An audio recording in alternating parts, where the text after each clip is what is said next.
Here at Genesis Black, a sibling event to Genesis, hosted here at the Guildhouse, which for those of you who have been to Genesis, I'm sure you are familiar with this venue. If you are not, please come check it out. It's an awesome time.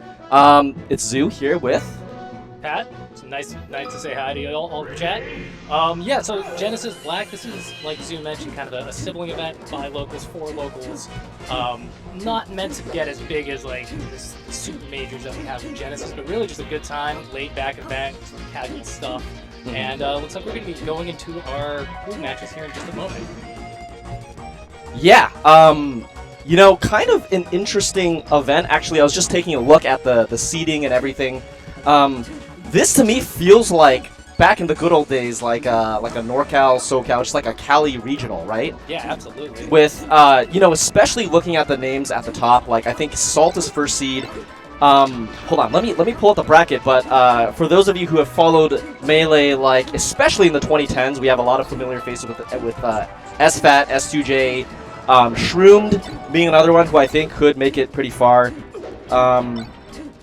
Yeah, a couple other out-of-state names I think that will be very interesting. Malachi, I think, is actually the 3rd seed. So going down from the top, we got Salt, S2J, Malachi, incredible Peach player, SFAT in 4th. I'm not sure who's 5th versus 6th, but Zio and Shroomed, and then Umar and Newt. So those are the projected top 8. I think should be very, very interesting.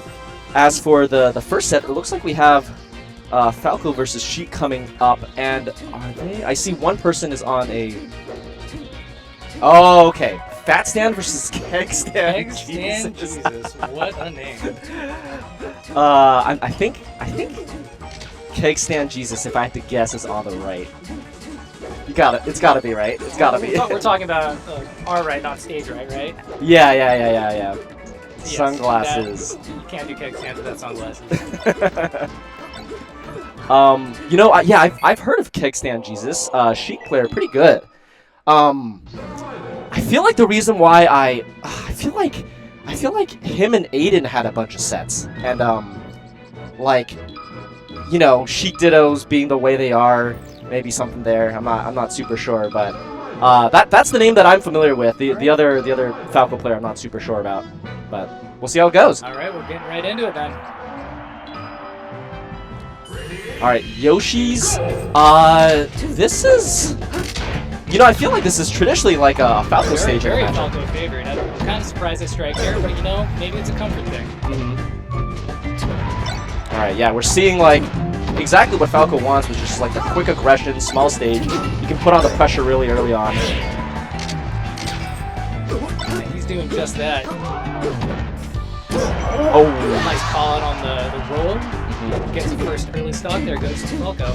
Yeah, you really don't, like, if you're Sheik, like, the ledge is your safe space, right? You never want to just, like, panic roll and then give Falco. Scrap in the middle of the stage, like, early shine combos, and this can be super, super deadly. And Falco just has a full bag of tricks on the stage. Oh, yeah.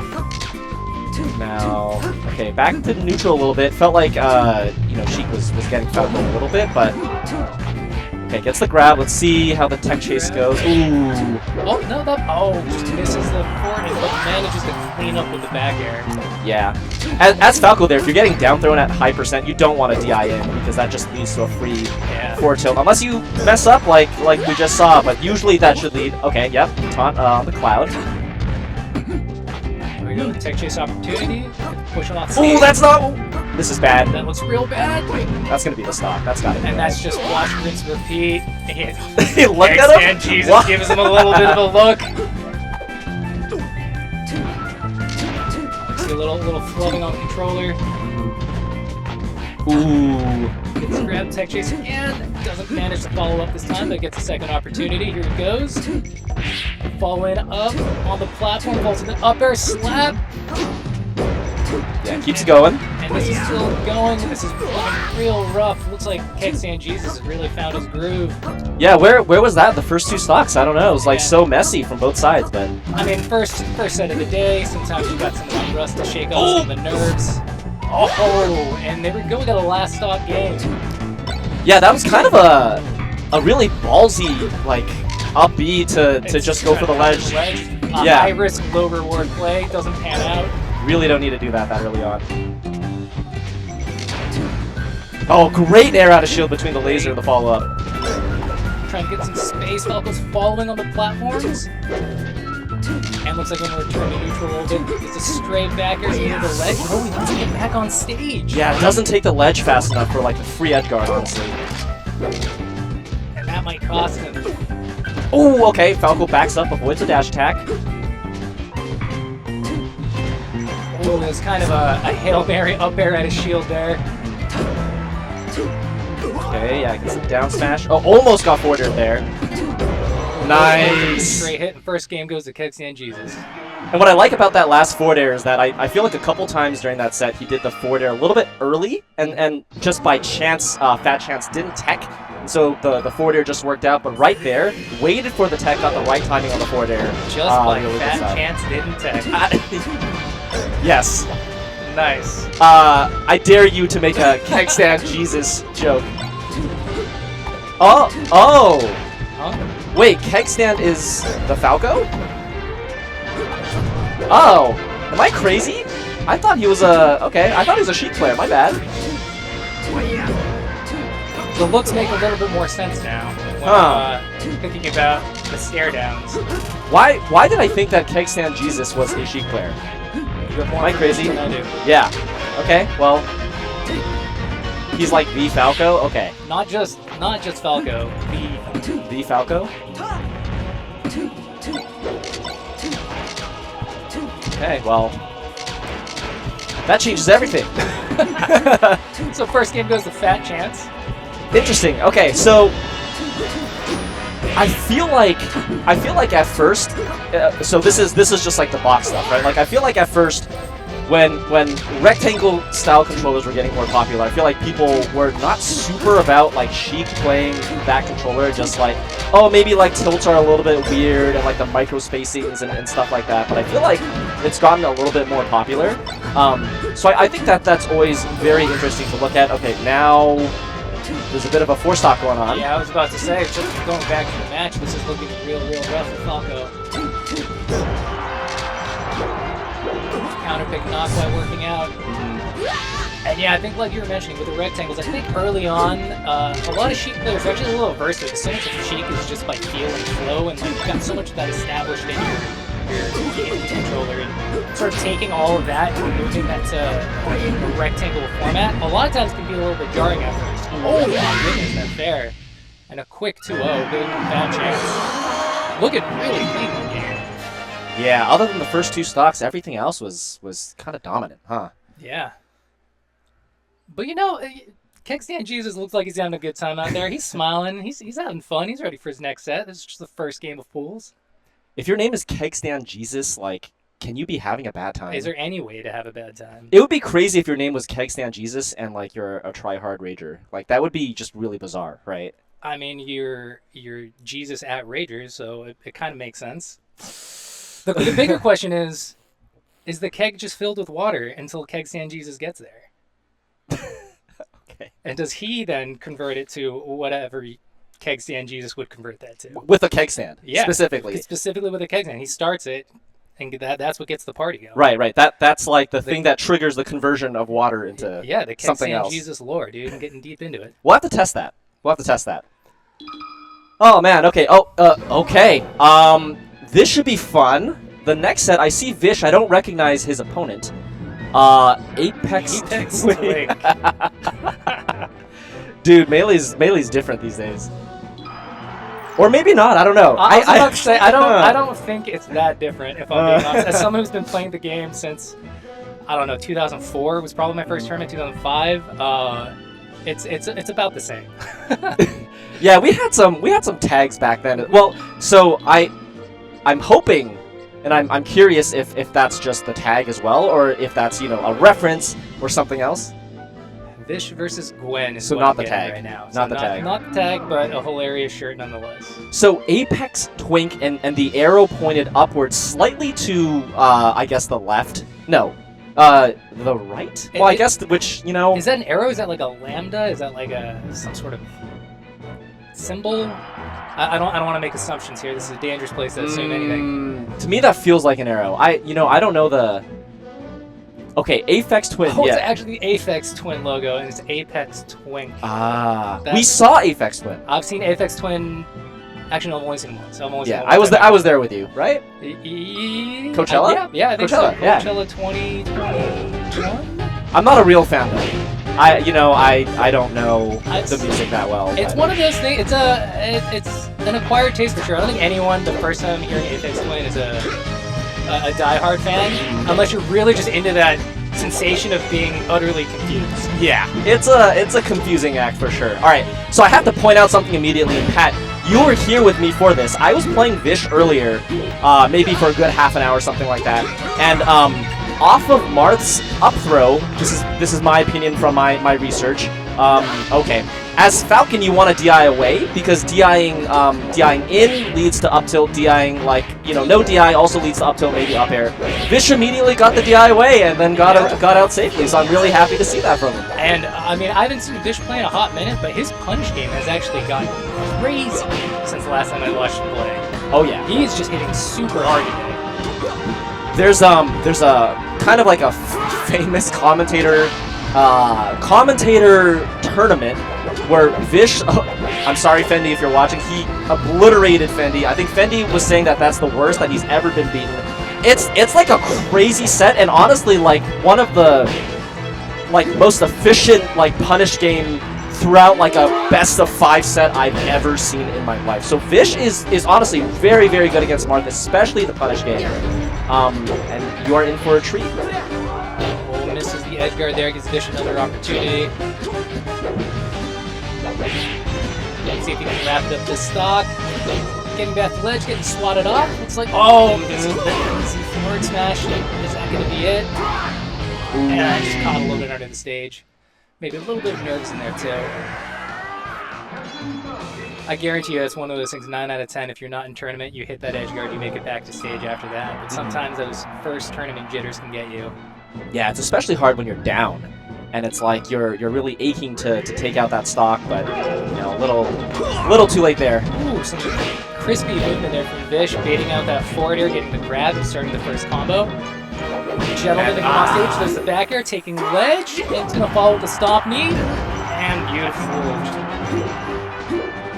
Yeah, got the knee on the wrong side there, but this is all still fine. Still cleans up, everything works out. Back to Pokemon. Okay, okay. That was a really great opener from Gwen. Doesn't get too much of a follow-up there, but that's what you want to see. Yeah, you want to see those neutral ones, you want to see those those openings that you can capitalize off of. And there we go. Should be able to clean this up. Back. You'd like to see something though. I mean, I understand the recovery can be a little bit tricky, but whether you down tilt, whether you wave dash to the ledge, whether you try to pop him the forward, and you want to see some sort of defense to try to make Falcon not get back on stage. Definitely. It's a little scary sometimes. You get the down tilt. Oh, they tekken up E, right?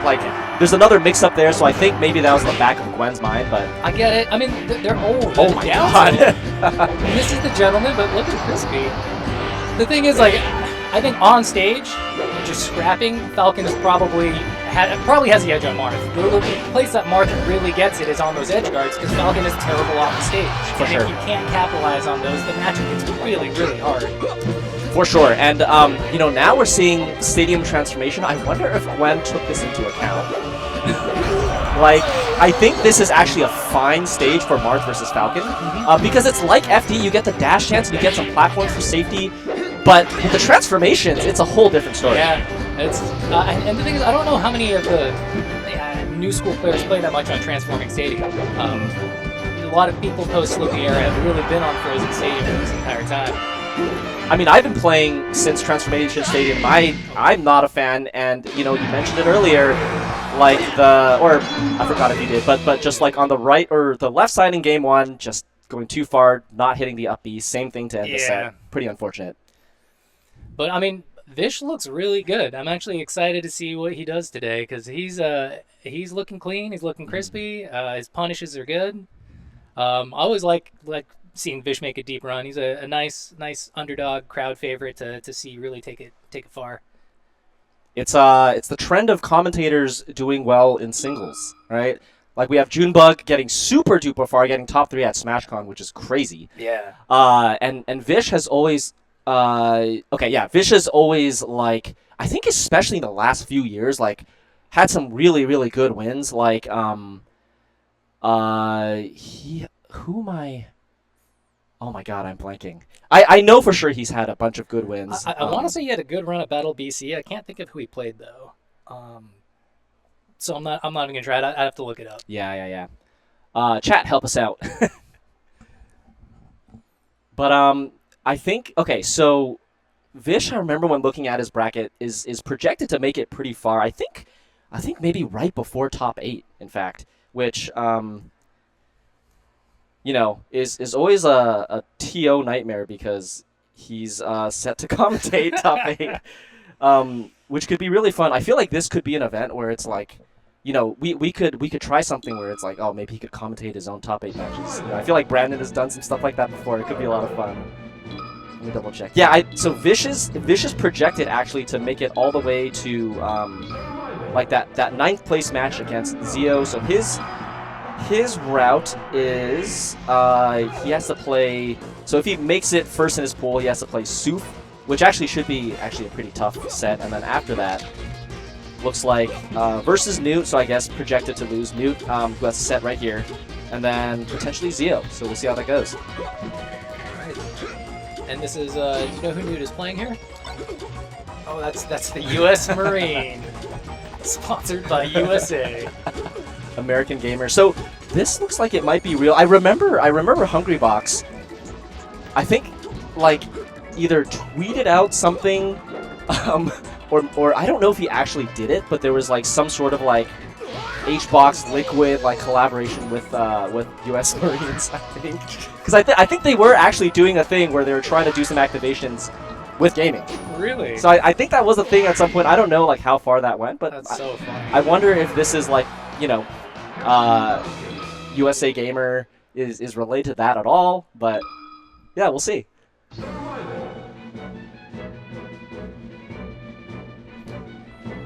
Yeah, Newt, if I had to guess, is the favorite here. I forgot if he's top 100, but I would not be surprised if he is.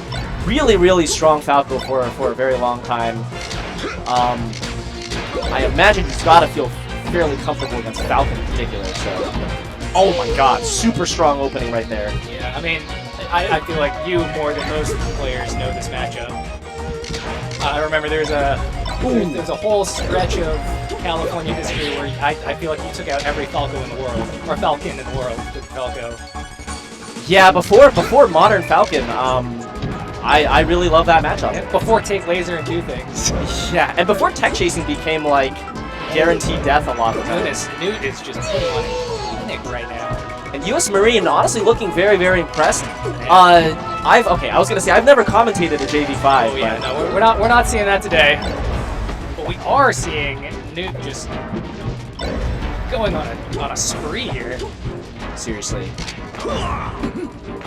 Okay, US Marine's got the tech chases. Get back in it, a little bit of rhythm. Edge got opportunity. Nice tech on the flip of Battlefield.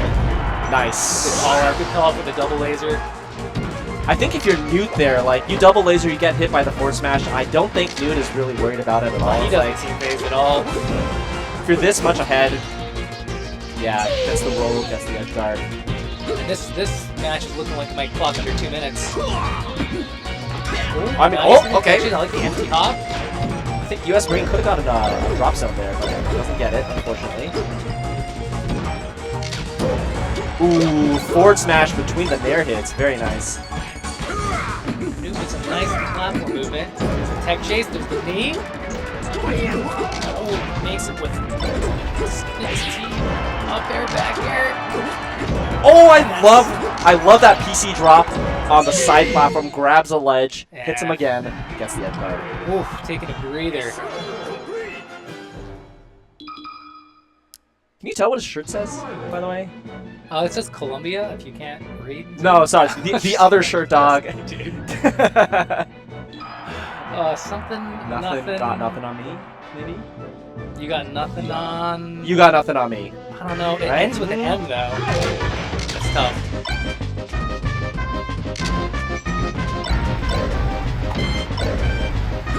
And another strong opening from Newt.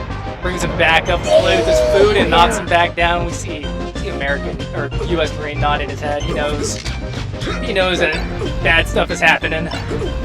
I'm super down when a player is like very expressive in the middle of the game. It's just like you see the recognition and it just looks like they're having fun, right?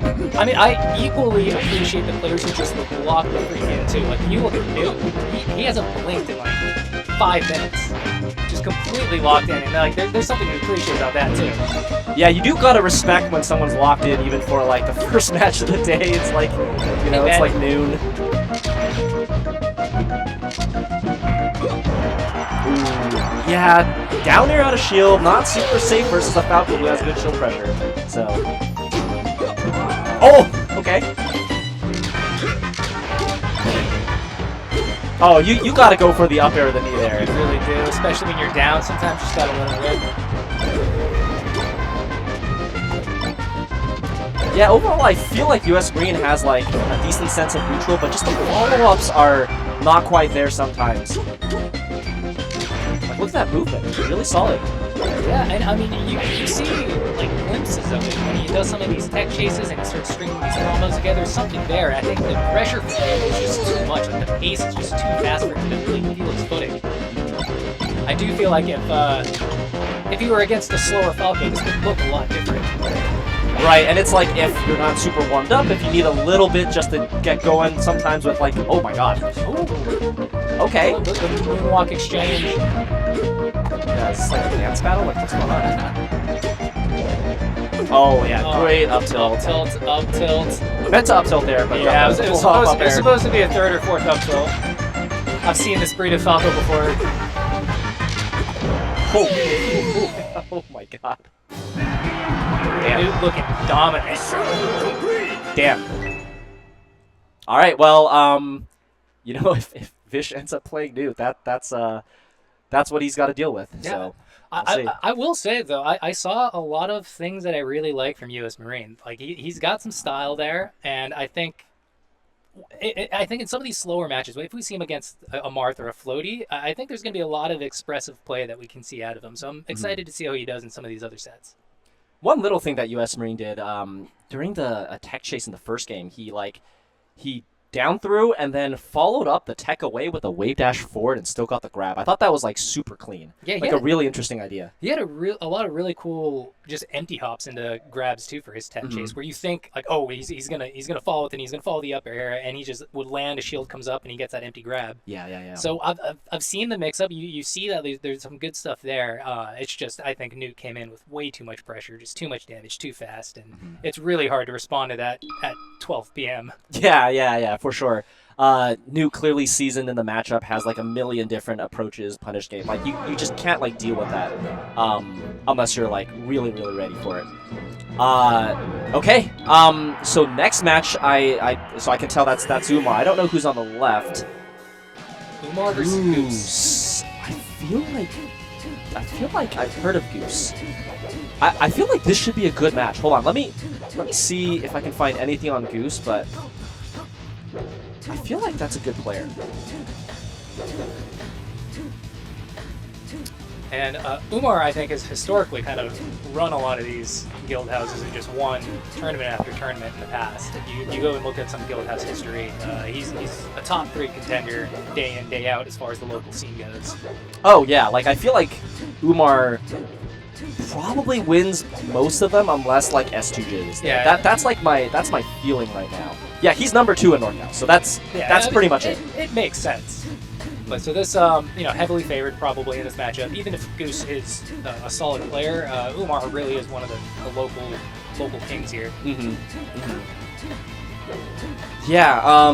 Okay. So yeah, I mean Goose definitely has some history, but I don't think quite at the level of someone like Umar. And Umar, I think like pretty comfortable in the Sheik matchup. I remember Umar saying that one of his like less comfortable matchups is like Falco of all things, but Sheik, is like is a matchup where you have to like really study the details. Like the punish game in particular is really complex, and I feel like Umar is someone who like seems like someone who just like really understands and can execute flowcharts, and I think that's really important against Sheik. So I'm very excited to see what that looks like. Very much student of the game type play. That's my guess. Okay, down throw up air. I like what I'm seeing already. Again, yeah, I like it. that's a really good start from Goose, I gotta say. And his first stock, but Yo. solid. Ooh, gets the scoop. Back air and just closes out the first stock really cleanly. You know, if I'm Umar, that does not feel good to have something like that happen in the first stock. And the silver lining is some of that is going into memory. I think you download a little bit of it and you keep that in mind for next time. Ooh, got the read on the recovery there, but doesn't get the follow-up. And I know that's a really good answer from Umar. After that strong start from Goose, Umar right back. It really is a perfect stock on both sides. Umar, yeah, getting the up throw up air, or sorry, up tilt. Oh, this is big. Ooh, huge combo off the top platform. Ooh, I think Umar could have gotten a tipper there, maybe. Maybe there's enough time, I'm not sure. Oh, and you hate to see it, but you do see it at least 20 times a day at least. Man, where was that first stock from Goose? I mean, again, it's sometimes just first set of the day also. I think Umar took a second to sort of get comfortable, gets a read on some of the movements, and it looks like now he's in his comfort zone. He's controlling center stage. He's forcing Goose over to the corner, places where he's not really comfortable. Man, I really okay. That could have been it right there It's as well. still going, so I doesn't wouldn't matter. curtains. Oh, it's coming. And honestly, after that first stock, 47% for the rest of the set, or the rest of the game. There was just a huge shift in momentum after Umar landed that first hit. Yeah, that's really perplexing. And honestly, what I saw was like, I'm kind of curious how Goose got that first opening, but it really felt like Umar obviously got a lot of the punish game stuff. Like whenever Umar got an opening, like really took it to completion. But I think the big thing is that Umar just like really didn't let Goose. The DINs are neutral really hits. hurting there. Forward throw into up tilt does not feel like it should be real.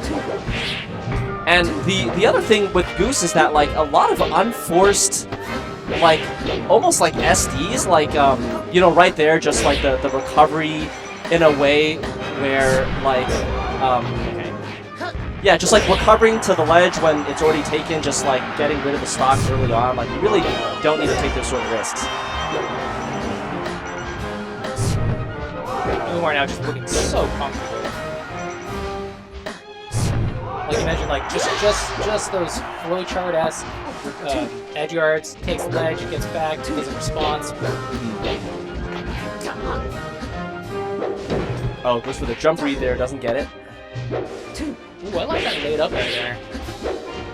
It doesn't connect, but the idea was nice. Yeah, I think the idea is like making a read that there was going to be a shield drop, maybe. Yeah.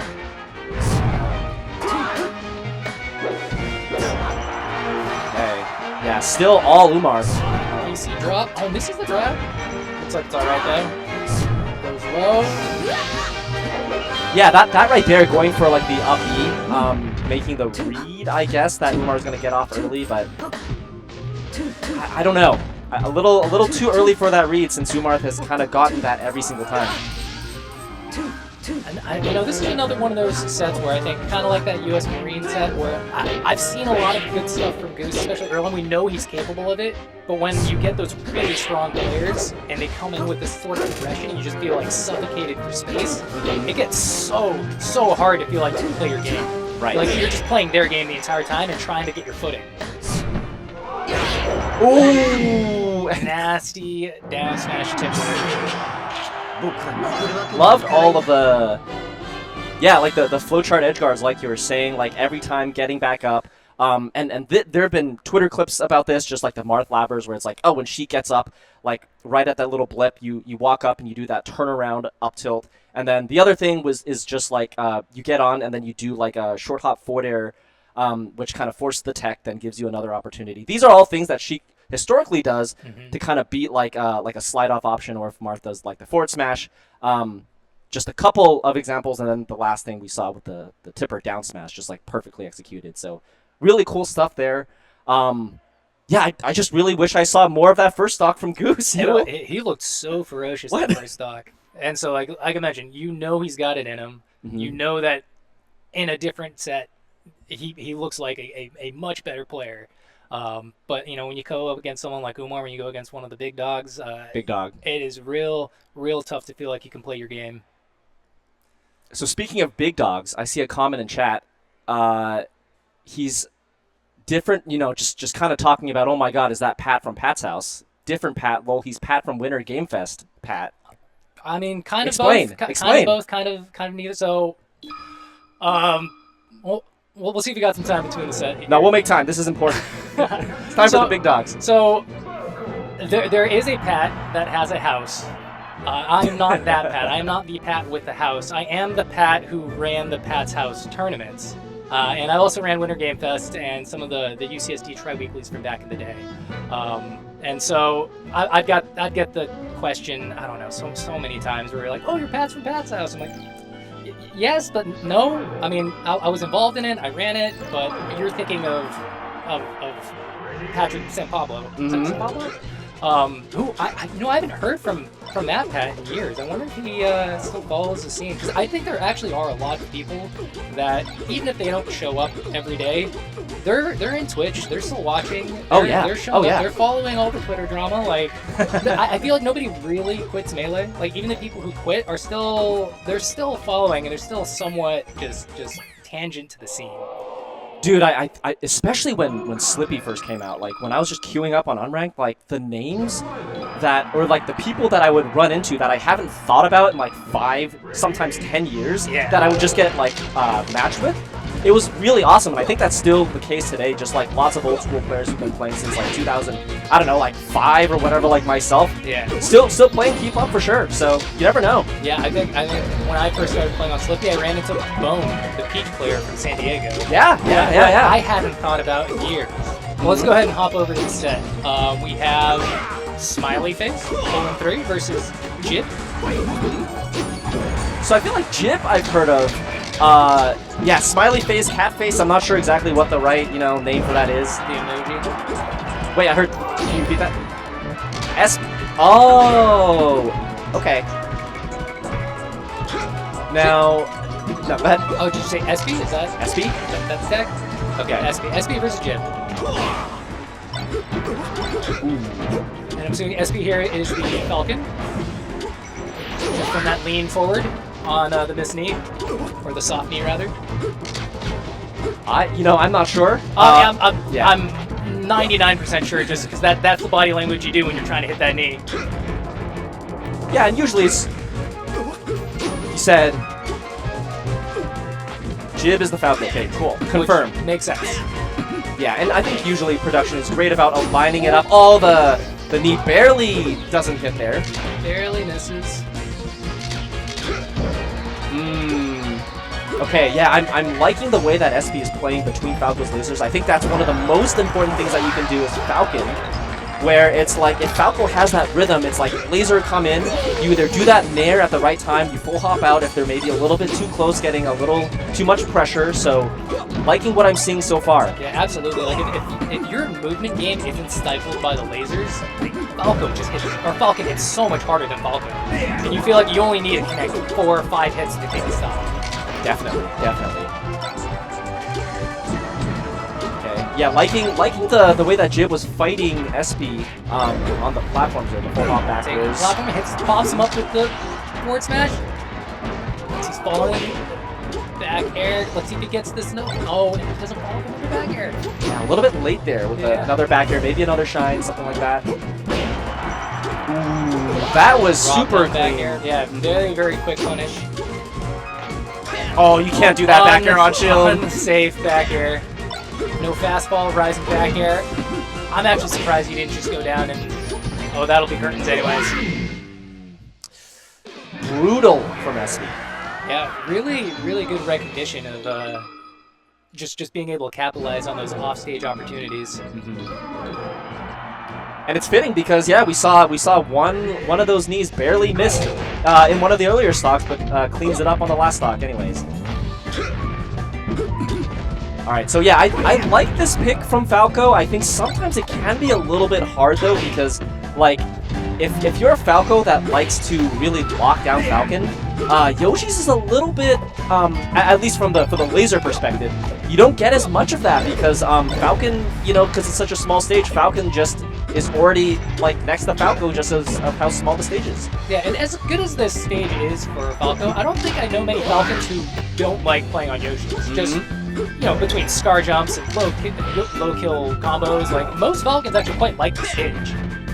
Right, I think it's like, unless the Falco's like Mango, you know, I feel like this is like potentially kind of a neutral-ish stage. It's a double-edged sword for sure. But I do think many Falcos are very, very comfortable on the stage, and that comfort goes a long way when you're in a tournament setting. Right. And I do get the sense that Jib doesn't seem like a laser spammy type of Falco. It seems like you know, he likes the... He's a scrapper. Mm-hmm. And Yoshi's is great for that for sure. Oh, nice call out for the ledge. Recover on the ledge. Man. You know, SB looking super comfortable on the small stage as well. No punish.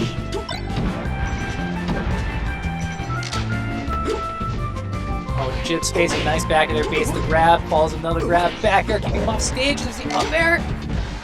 Looks like Jib's trying to close the stock out. Shine? Ooh, what an option. The up smash, maybe a little bit. Maybe just an input problem. Probably supposed to be an up air. I'll give you the benefit of the doubt. Manages to clean it up anyway. Yeah, I mean, going from I think it was like a 3-stock game 1 to taking the lead game 2, I mean, that's quite a good, I guess, pick and adaptation so far. Yeah. And, you know, there were some moments in that last game where Jib just made like one mistake and SB completely capitalized. Like a rising back air that led to a grab and it's a full stock. Yep. Very, very well could have gone a different direction had that just been fastball. We're seeing that direction right now, so let's see if Jib can keep it up. Oh, almost a similar situation. Almost got grabbed there. Like the quick forward air response to kind of get out of trouble. Laser pressure. Trying to stifle the movement a little bit. Oh, the stock lands. The tech chase doesn't connect the knee. Jib will have another day to live. Back air knee. Oh, hurts so bad. Love that setup from SB. Let's see if Jib can keep going. What's coming Up from air. the shine? Oh! Down air. Caught the jump. Take him for a ride. Caught the jump. Last stock situation. Let's see if Jib can take this to a game 3. We haven't seen any game 3s today yet. Yeah, that's true. This is probably the most even matchup we've seen thus far. Oh, you can feel the pressure from SB that Jib is feeling right now. Goes to the ledge, makes it nice and safe. Oh, just spamming moves. If anything connects at this point, you feel like Jib just dies. 104, yeah. Stray back air, anything. Straight really back air, just... stomp, even just edge guard opportunities from those up airs. Oh, is that neutral get up or attack get up? Neutral air. Yeah, one way or another. Oh, Randall's not there in time, and SB takes it. Really hard fought set from Jib, though. Yeah, it had so much going in the just most of game 2 up until the last stock until SB really turned it on, and I think it all turned out that back air tech to knee. Just getting those low kill percentages off the side, and that's what we were talking about, that double-edged sword of like Falcon's actually kind of like Yoshi's. Even though it's a great Falco stage and there's all this combo percentage or combo potential in these low kill shines, Falcon just hits you with like a stray knee at 50%. If you DI wrong, you just die. yeah, I think with Yoshi's being so small, it's just like you are more at the edge than you are not. Yeah, absolutely. So it's gonna happen. Wow. Okay. Ooh, I think this next match should be pretty interesting as well. I think on the left is Soof, I believe. I don't recognize the player on the right. Okay, this just in, Soof versus Rainy. Rainy. I like that tag. Rainy or Soof? Both, honestly, but I know Soof, so but Rainy to me, I feel like, I don't know, it's just a really cool tag. Yeah.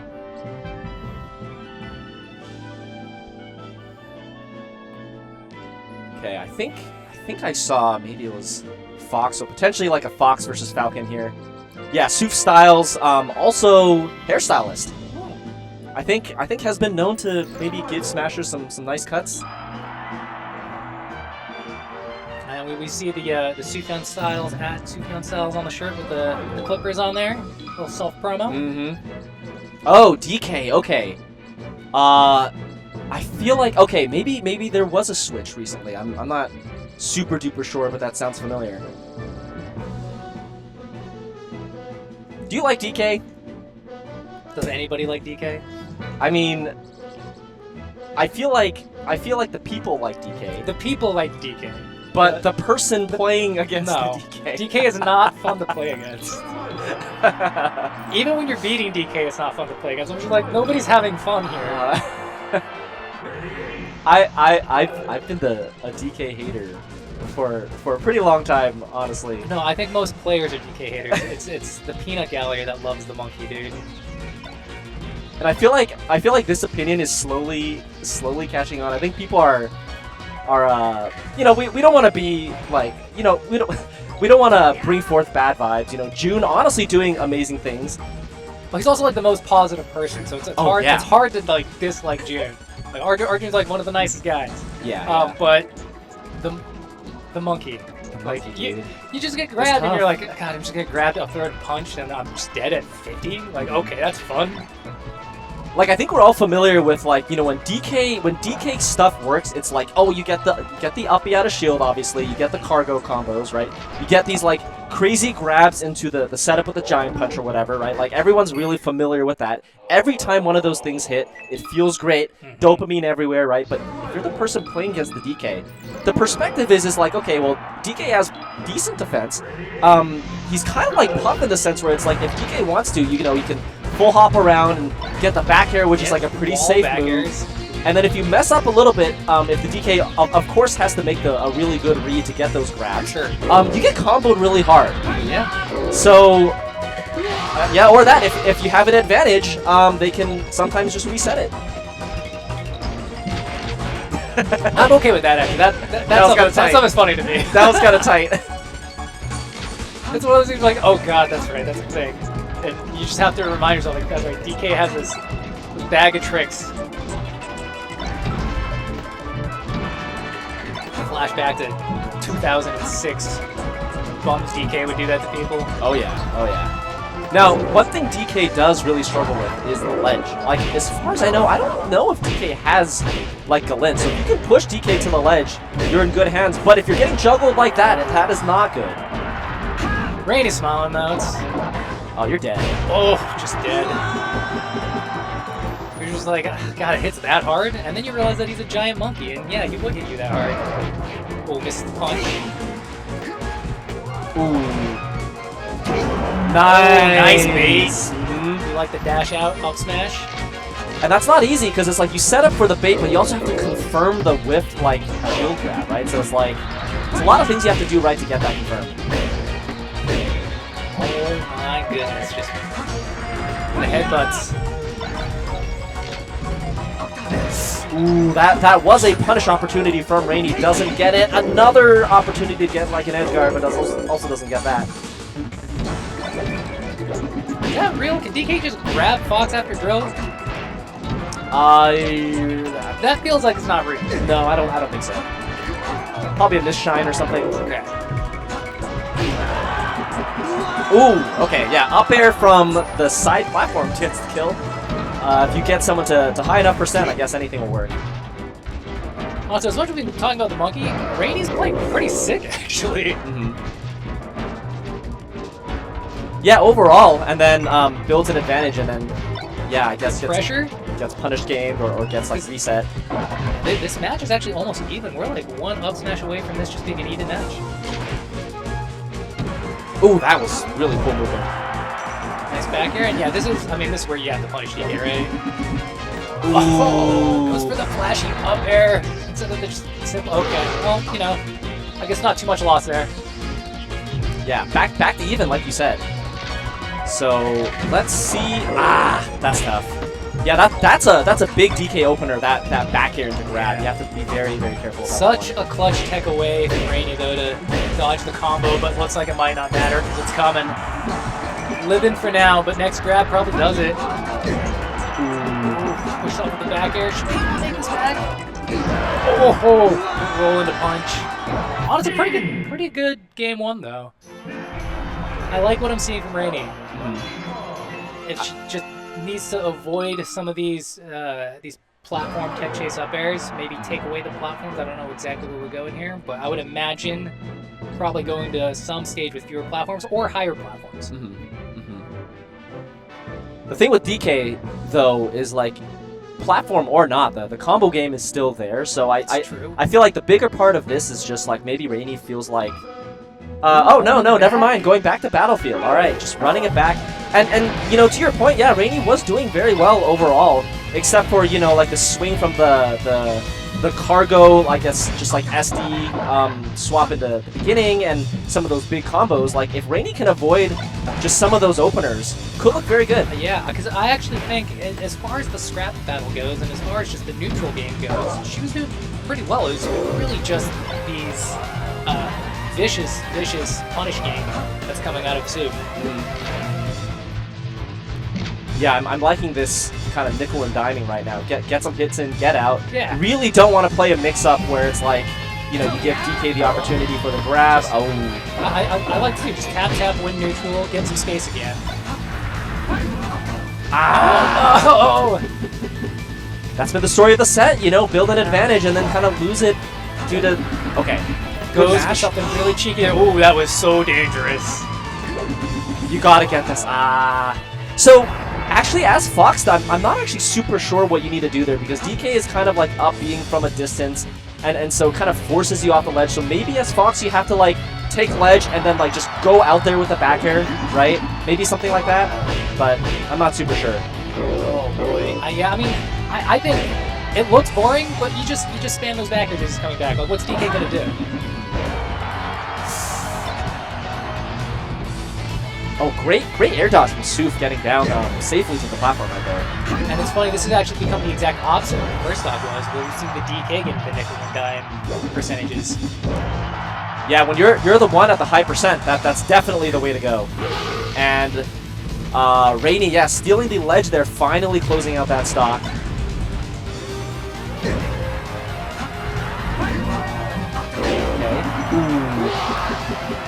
Yeah, you just gotta be careful when you're like fighting up the DK like that. Oh, jumps out of that, so crucial to not get grabbed there. Just save maybe 30%, 40%. Ooh, wait. Is Soof intentionally letting Rainy kind of like break out? That's still kind of like an advantage state there, it looked like. I don't know, it was until Sakurai intervened. Yeah, I'm curious, because that's happened twice, so I wonder if that's kind of like a set play there. Oh boy. Uh-oh. Tries to go low to get back, misses it barely. We need to clean up this stock real fast to make this feel manageable. Oh, Rainy with a jab. Lands behind, avoiding the grab, doesn't follow up the way dash off the shine. I was about to say manages to get out of the tech chase, but it's still going. Soof can hit the tech chases. Okay, yeah, that's what I'm saying about DK not super good at the ledge. It's like, you can ledge dash. I don't know if you get Galint, so... if it does, it's got to be something very, very minute also. Even, what are his other options off the ledge? A lot of people like Tournament Winner, unironically, because it is pretty fast. It honestly might be one of his best options off the ledge. I think so. It's not like you can get forward air off the ledge or anything. No, yeah. But, you know, it seems like Rainy may be aware of that, but might be a little bit too little too late. On Rainy's last stock right now, let's see if there's... It's just DK at 70% is like, you know, DK's average, like, death percent is like 150. Yeah. You're like halfway there. He's a heavy dude. Unless you get this edge guard, let's see. I mean, even then, it's going to take like 6 more back airs before he dies there.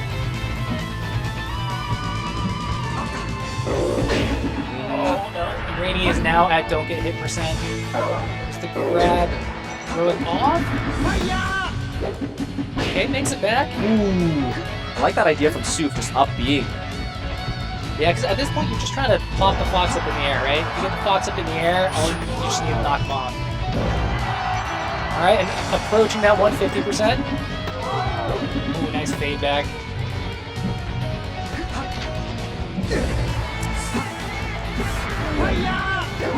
The game of chicken, so stressful. Soup is definitely just having fun now. I don't think that's going to be it yet. Not quite. Why? Soup thought it was. And there's just like a glimmer of light. Oh, that's gonna do it though. Jeez. Yeah, I liked a lot of what I saw from both ends. Rainy in particular taking advantage of DK's just like bad ledge game. Honestly, kind of like Ultimate, where you're kind of ledge trapping DK because it's just like no great options for DK to get off the ledge. One of the few characters. And I will say, as much as I hate on DK, as far as DKs go, that was a really fun DK to watch. There were a lot of really silly, cheesy looking up Bs and run off stages and like just kind of throwing these weird mix-ups that keep you on your toes and like make you think like, oh, what's gonna do next? Speaking of that, I'm really curious about like Souf's setup with just again the cargo and then like just jumping off stage, and then just it seems like Souf went for that even at like super low percent where like really any opponent can mash out even with just like a couple button presses. Yeah. So to me that felt like kind of a setup because if you mash out in the middle of the air and you are like kind of off stage and DK is closer to the edge, that doesn't seem like a bad setup for DK, honestly. Yeah, I almost feel like Souf embraces the chaos, right? Because you know when you jump off the ledge, the person's panicking. And so they're going to throw out something. It's like, if they do one silly thing and I can just catch up with an up B and get the ledge and back air, that's a stock. Yeah, And so it's maybe not objectively advantageous, but it's this situation where the other person is so uneasy that you can create these chaotic moments and you can really move in on that. Right. And if you're the more experienced, maybe arguably better player, like that usually works out in your favor, right? Yeah, because chaos definitely favors the better player most of the time because they're able to keep the nerves calm in those moments. Yeah, definitely. And with Melee, it's just such an old game. Like, there are levels to experience in this game. Oh yeah, absolutely. So, Tex H. How do you say that? Well, the venue looks nice as hell. I just wanted to shout that out. I agree. I love this venue. Being in NorCal, we're just blessed to have, this venue in the past, a similar one I think of is like the Foundry, but just like a really nice open space. Like there's a bar there, there's food. This is just like the place to be, especially after Genesis, like the recent Genesis definitely parties. The GOAT venues. It doubles up as a bar. And for those of you who don't know, those of you watching at home, if you've never been to the Guildhouse and you're a NorCal native or local, you should absolutely be here. You should absolutely check this place out. And if you aren't local, during the next Genesis, this is where all the after parties are at. So it's definitely the place to be. And it's been a great home for the Melee community, and I mean the Smash community in general, as well. So yeah, definitely shout outs to the venue, shout outs to all the people who help make these tournaments happen. It's a great time. And if you are impatient and don't want to wait all the way until Genesis, Guildhouse hosts weeklies. Oh, yeah. So for a bunch of different games like Melee and Ultimate, Street Fighter as well, I think probably a couple others. So yeah, come check it out. It's just like in downtown San Jose. Great area. All right, and we are seeing our first, I guess not first mid-tier, could be considered DK mid-tier. I'm like, where do you put DK is not mid-tier. Yeah, Get out of here. Where do you put DK on the tier list? I mean, maybe he's mid-tier. Is DK high tier? I think DK is like better than Samus. I think DK is better than Ice Climbers at this point. Maybe. I think he is. Maybe. I feel like June has made a tier list, and I'm curious where it's at. But it does feel wrong to say DK is high tier. It doesn't. Really? DK high tier. High tier is like Falcon. High tier is like Falcon, okay. He's and not like Falcon or Peach. Top tier is Sheik, Marth, Fox, and Falcon. Okay. I'll you know what I mean? I'll put him one step below that. But saying mid tier also feels wrong. I don't know. We will debate this another day. No Chill versus Suya.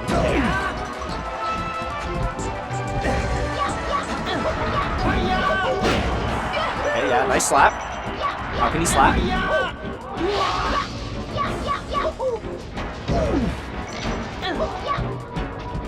Did you play Luigi at any point? As Luigi? Yeah. I mean, I can play Luigi. I wouldn't say I was ever very good at Luigi. So for those who don't know, Pat, Asian Left, is an Ice Climber's main. Trash character. Oh, that's why you said it. I see. I didn't even think about that.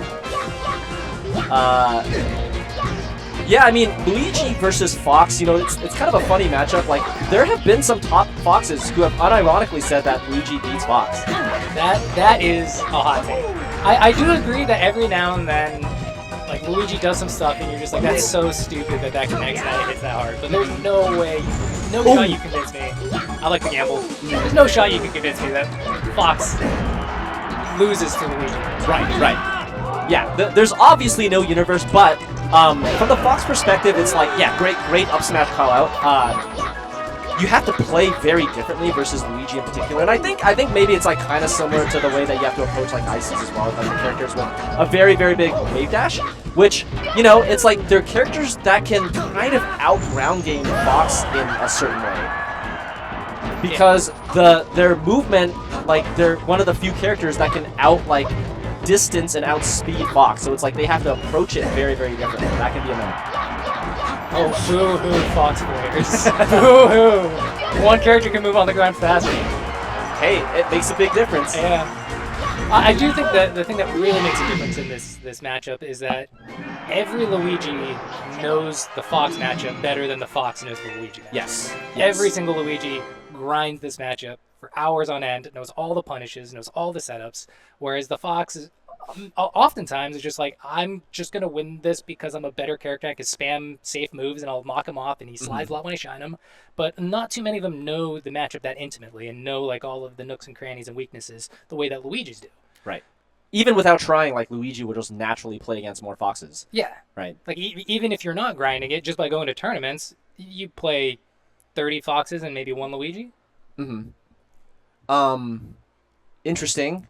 They played their game one. They are getting sent away. I wonder if this is like a situation where it's like maybe they thought they're supposed to play, but then they're not actually supposed to play. Oh, are they on the wrong setup? Or wrong setup, or just like, you know, sometimes it's like, oh, like I thought the person was DQ'd or something like that, and you move on. It's like, oh, I play my next opponent, but you're not actually supposed to play that next opponent, or, you know, just like something like that. I'm kind of curious what's going on. Yeah, they're hashing it out. They're figuring out with the pool captain down there, which is about. I was kind of invested in that. I'm always stoked to see Luigi doing well.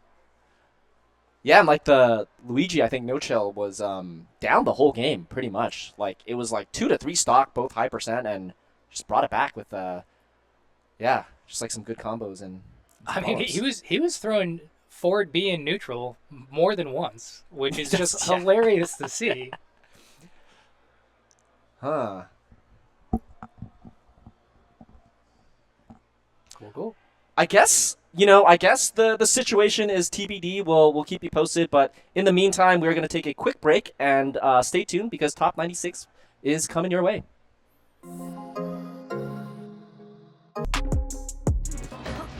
Welcome back, everyone. We're here, and we're gonna go ahead and get on with Wave G of Top 96. We have Umar versus Fat Chance coming up.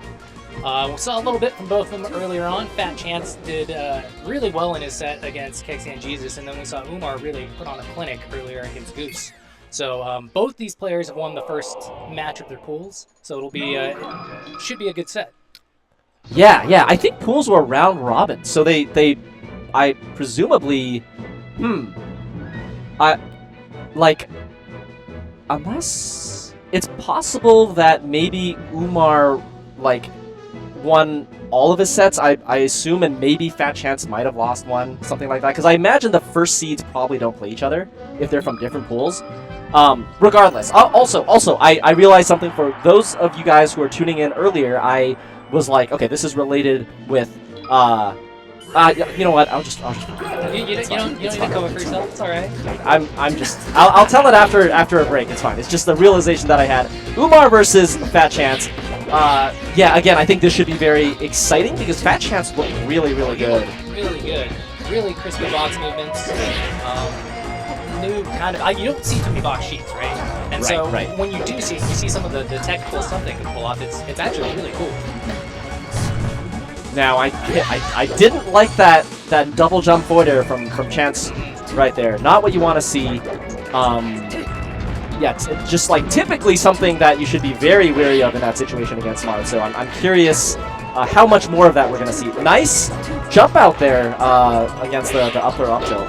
Unsafe, kind of slow neutral air against shield, gets grabbed, and lets Umar get back to center stage. Ooh, good dashing from Umar. Dash dance and basically grab. Up air combos, no jump. And looks like we're going to return back to neutral air. Electing to go for the ledge. Yeah, I think as Marth, that's always a good, like anytime Sheik is off stage, you want to get that ledge, force her onto the stage, and then get that punish. So that's the easiest part of the Marth versus Sheik from Marth's perspective. Okay, that's a good opportunity here for Fat Chance. Ooh, didn't like that roll. So Sheik also has very, very good edge guarding versus Marth. So you don't want to let those. Okay. Oh, you gotta get the down throw forward air there.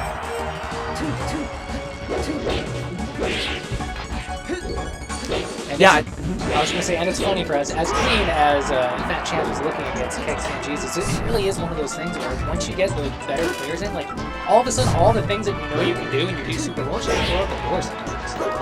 And I think the matchup definitely plays a big part. Like I think, yeah, in this matchup, the onus is kind of on, well, I mean, both sides to get the approach, but it's like, when you are down as Sheik, it's really, really hard to get those, like, approaches without, like, putting yourself at risk. Because, like, Sheik can't just bulldoze the way that, like, a Spacey can or whatever, right?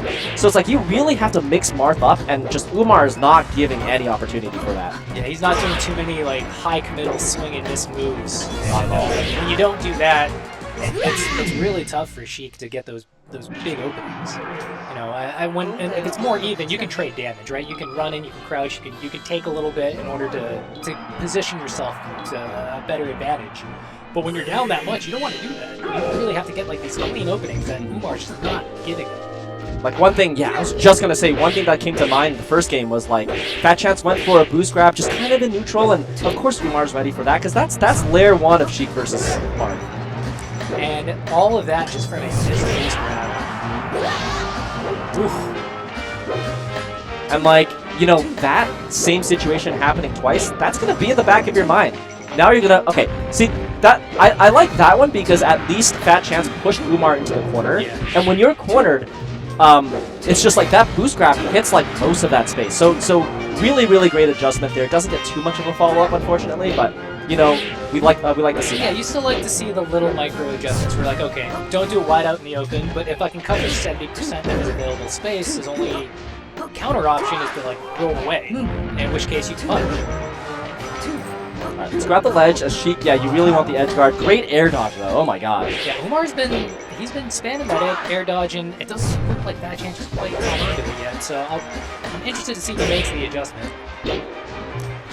Back air, swan him off, take ledge, slow get up, but still enough time to grab. Whoa! Looks so fancy.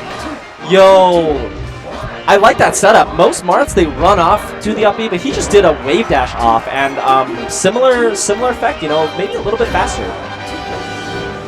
Oh, a little late there from Chance. I think he could have gotten the double jump forward air or something. It's like these little things that really add up, right? It's like you miss like a kill opportunity here, and now all of a sudden Umar has you above him, gets a few, like a little more damage. Like it's tough.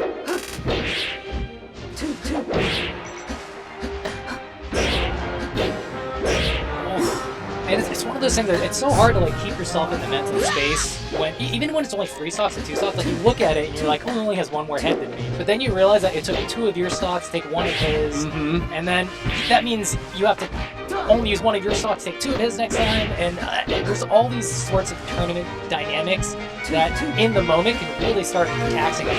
Oh yeah. I mean, it sounds silly to like do that sort of like mental math in your head, but like. I do it. I do it every set. I'm like, okay, I can only sacrifice 1 more of these heads, but I have to take at least 2 of his, so I can only trade this kind of damage. Right. And it kind of changes your approach, and you're not able to play the game that you're comfortable playing because you know you need to take these bigger risks. And then you take the bigger risks, they don't pay off, and you get bodied, and you're like, oh gosh, this game is hard. And as we just saw, there are levels to this, right? Because it's like we just saw Chance, you know, perform amazing against Yeah. another opponent, and the same thing just happened to him, and there are a number of players who unfortunately can do that to Umar as well. So, like, yeah, this game's hard. It's a tough game. It's kind of crazy. Am I swapping or you swapping too? I think it was you. I think I'm it was swapping you. out? All right. Yeah. Sweet. All right, that'll be it for me for now, guys. I'll probably be back later, and we're going to switch out.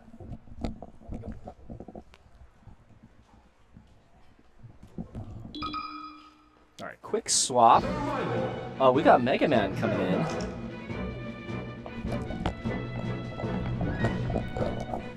Hey, how's it going, Sue? Dude, it's been good. I feel like if anything, I'm kind of the person who's been gone for a bit and visiting, right? You've been around. I feel like you go to the guild houses, Yeah, right? I go from time to time. I'm in the East Bay, so it's it's a little bit of a commute, but I'll go from time to time. Yeah. But yeah, no, I mean, it's couldn't ask for a better venue. Really love Guildhouse, like the regional tournaments when we get CRTs. Normally we run these tournaments on monitors, so I'm Yep. from time to time I'm just like, do I really want to go to a monitor tournament? No, You're a CRT guy? Yeah. I mean, sometimes my mentality is like, well, if I want to play on a monitor, I might as well play on the monitor I've configured at home on anyway. But I guess coming up we have Khalid versus I don't know who Goose. this Goose. Goose. Okay, Yep. SoCal Chic. I think we saw a bunch of SoCal. I think one of some of the people from the Verdugo crew came out. Sufyan, Khalid. Yep. Cleash, Zio. So yeah, it's pretty cool to see SoCal out here. Miss Res, let's see. Okay, Charge Needle, standard down throw fair. Khalid isn't always really an interesting player for me to watch because he seems like one of the least consistent pups to me. But he has really high highs. Oh, nice. Yeah, CC Restaurant down smash. Notably, at 0, Puffkin, True CC, all of Sheik's aerials, I think. All of Sheik's aerials and smash attacks. Kind of right. There? I think so. Really? Yeah, I think maybe it might be. I saw a TAS of it. I'm pretty sure. Oh, shit. I mean, I don't know if Khalid's going for that. Yeah, I definitely know. I mean, it's a good check. That's layer 1 of the matchup, checking if the Sheik player is respecting crouch cancel and or grab. Do you know the lore of Khalid wearing sunglasses during a set? No clue. This is not something I've seen. This is a newfound development for me. I've never seen him wear these. But the chain, he's rocking the chain though too. Yeah, the chewing gum too. Very aggressively chewing the gum. Very Juancor. The chain. The chain for sure. That's true. Like I guess if you just want to power up, I guess you just wear a chain. Imitation is the sincerest form of flattery, right? I mean, I don't know. My biggest guess, usually when players wear sunglasses, it's like a light thing. I remember Swedish Delight for a long time would wear you know what I mean?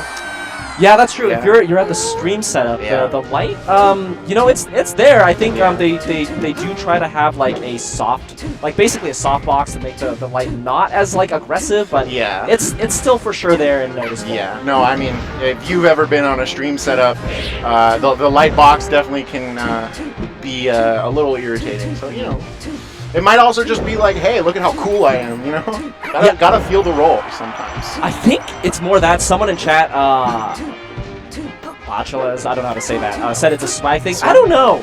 I talked to Khalid once, and I feel like, I feel like it's a utility thing. It might, I mean, there's always a strategic, I mean, so have you ever sat down at your setup for your pool? You see the people take out everything. You take out your wallet, you take out your phone. Sometimes you take out the glasses. Sometimes you take out the chain. I think it might also just be a utility thing, to be honest. All right, so I don't know too much about Goose, but Goose kind of got rocked a little bit by Umar. So that's all I saw. But Goose coming close, taking Khalid to last stock. In this matchup in particular, it's very impressive. Yeah. And he's drinking the orange juice from the can from a carton. From the carton, straight from Safeway.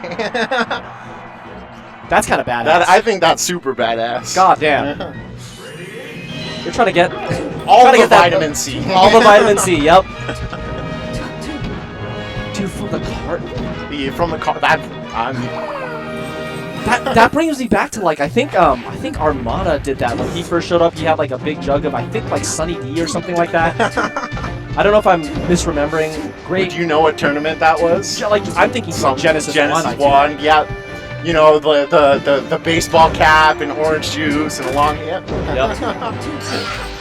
Hey. Oh, hey, Goose takes first start. You know, I mean, that's what happens when you with the first rest. But like, I mean, the dynamic of this matchup is that really probably doesn't matter. We'll see though. Yep. Okay, that was a very very peaceful edge guard. Yeah. He just gingerly kind of just went off in the back end. Definitely called that recovery out super hard. Oh, the roll, instant roll read. Yep. And see that's what happens. That's why Khalid is the top player. You got to be able to collect your info quickly. Yep. Oh, okay. The tomahawk grab. See, Khalid has instilled fear in Goose, and Khalid has recognized it immediately. Yep. That is so sick. A roll read Love like that. that, typically I'm shook. Little bit. Oh, I'm at the empty hop. Oh, the empty, right, the tomahawk. I feel like now Goose is very afraid to do anything out of shield, so Yeah. it's just like immediately knowing that, getting the grab. Very awesome stuff. Oh, cool. okay, Khalid knows way too much about transformations. I don't know what's going on here. I mean, you play. Khalid's been around for a while too at this point, so I'm not surprised. Yep. Oh, nice Omps attack. Yeah, I'm surprised Khalid didn't just rest there. Yeah. But I mean, you gotta hit those now, right? looks like he's having fun though, regardless. Yeah, maybe I take it back. My read on Khalid was that he's a very utility first type of player, but looks like he loves to he goes for the style for sure. Love to see it. All right, I mean, Goose had a very, very strong start, but Khalid showing who's boss right now. One more stock to really take it back, but you gotta like, if attrition keeps going the way it's going, it's bad news. But like, I mean, one good grab. That's dead. Yep. And Khalid will take it 2-0. honestly, I liked a lot of what I saw from Goose. There are definitely a lot of moments where there's just like a really quick burst of damage, right?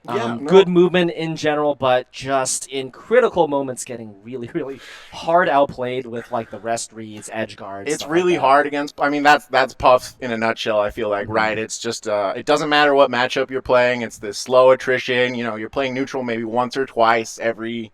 Like the interactions are sparing, so it's scary when it happens, especially for a not Fox character. Ooh, okay, we have a really interesting set coming up. We have number 19 in NorCal, Rainy, versus number 1 in Reno, something like that, from Idaho originally, Newt. Yep. Newt, so 2 West Coast. Newt is kind of like pretty much on the, I feel like he's kind of, I mean, he's been good for a while, but he's kind of been on the come up the last couple years, doing pretty well. So, and Rainy is, NorCal mainstay, recently ranked a couple of seasons ago for the first time now, just kind of, on the hanging out on the lower end of the NorCal PR, which is really impressive, by the way. I mean, this iteration of the NorCal PR, extremely strong. I'm excited to see this. Some, good old-fashioned Fox Falco. Yeah, as someone who has been number 1 in NorCal, very, very challenging. Very prestigious ranking. No, jokes aside, Newt is the favorite here. Right? For sure. But I mean, we're at a point. I think this is about the level of Melee where I wouldn't be surprised to see like an upset. Okay. You heard it here. We'll see what happens. I mean, I feel like Newt, just like from knowing his playstyle, without even looking at results, I feel like Fox is fine. He's definitely one of the Fox build Falco. Loves this matchup. Right. Have played this guy in the matchup. Obviously, very solid. Ooh, okay. Oof. Oh yeah, kind of baited that dash attack there. Just landed with a shield. It seemed like Newt knew what was coming. Rainy hesitates on the edge guard. Can't hesitate there. I think one thing that I saw from Rainey, like really the first set that I saw was Rainey versus Sooth, and it was just the edge guards in particular that I felt like Rainey struggled with a little bit. That could be a TK thing, but you know, it seems like against Falco maybe there's a little bit there as well. I mean, I feel like her neutral game is like pretty good in this match. Yeah, I think neutral punish looks pretty good. It's just like, I don't know, edge guarding Falco is scary sometimes. It can be side B in particular. Side B, in particular as a Fox player, you're looking not to get reversaled by side B. But you know, I mean, it's been okay. Laser F tilt covers a shorten. Very nice. Could have gotten a follow-up. Yeah. Knew it wasn't ready for it. Commits to the CC, but doesn't. Yeah, and that'll be game 1. Yeah. I think, you know, sometimes you watch a match and there's like a very obvious thing, but it felt like in most categories, Nude is just outplaying, right? Yeah, no. Neutral, combo, edge guard, kill, yeah, like, etc. Yeah. It felt like there was a little bit of everything there, so and that's kind of the hardest when you're in Rainey's position. Oh, for sure, 100%. It's you know, when you got your back against the wall. Oh, interesting. Nude lets Rainey go to Yoshi's. Does not ban Yoshi. It is best of 3. I was wondering like maybe is this best of 5 situation, but I'm not sure. Pretty sure it's best of 3. I think Newt must just enjoy Yoshi. Typically, I think in modern Fox Falco, I think Fox wins here. But you know, I mean, it might be a comfort pick. So yeah, I mean, Newt takes a quick first stock. Rainey needs to figure out what's going on in Zone 1 here. Oh, up B. I mean, you know, Fox Falco, right? Maybe that was a hope from Rainey's side. Yeah. Maybe she just kind of wanted, like, just less space.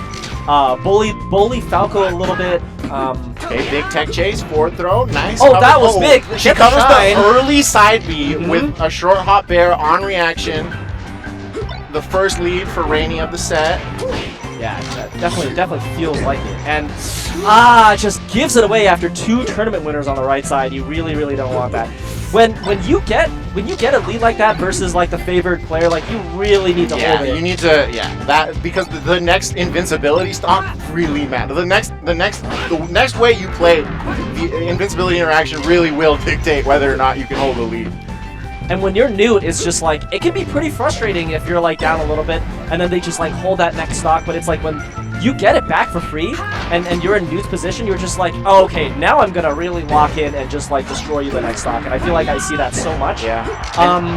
Newt's able to find a reversal off the double jump dare, off the ledge on the left, but you know, Rainey makes it back.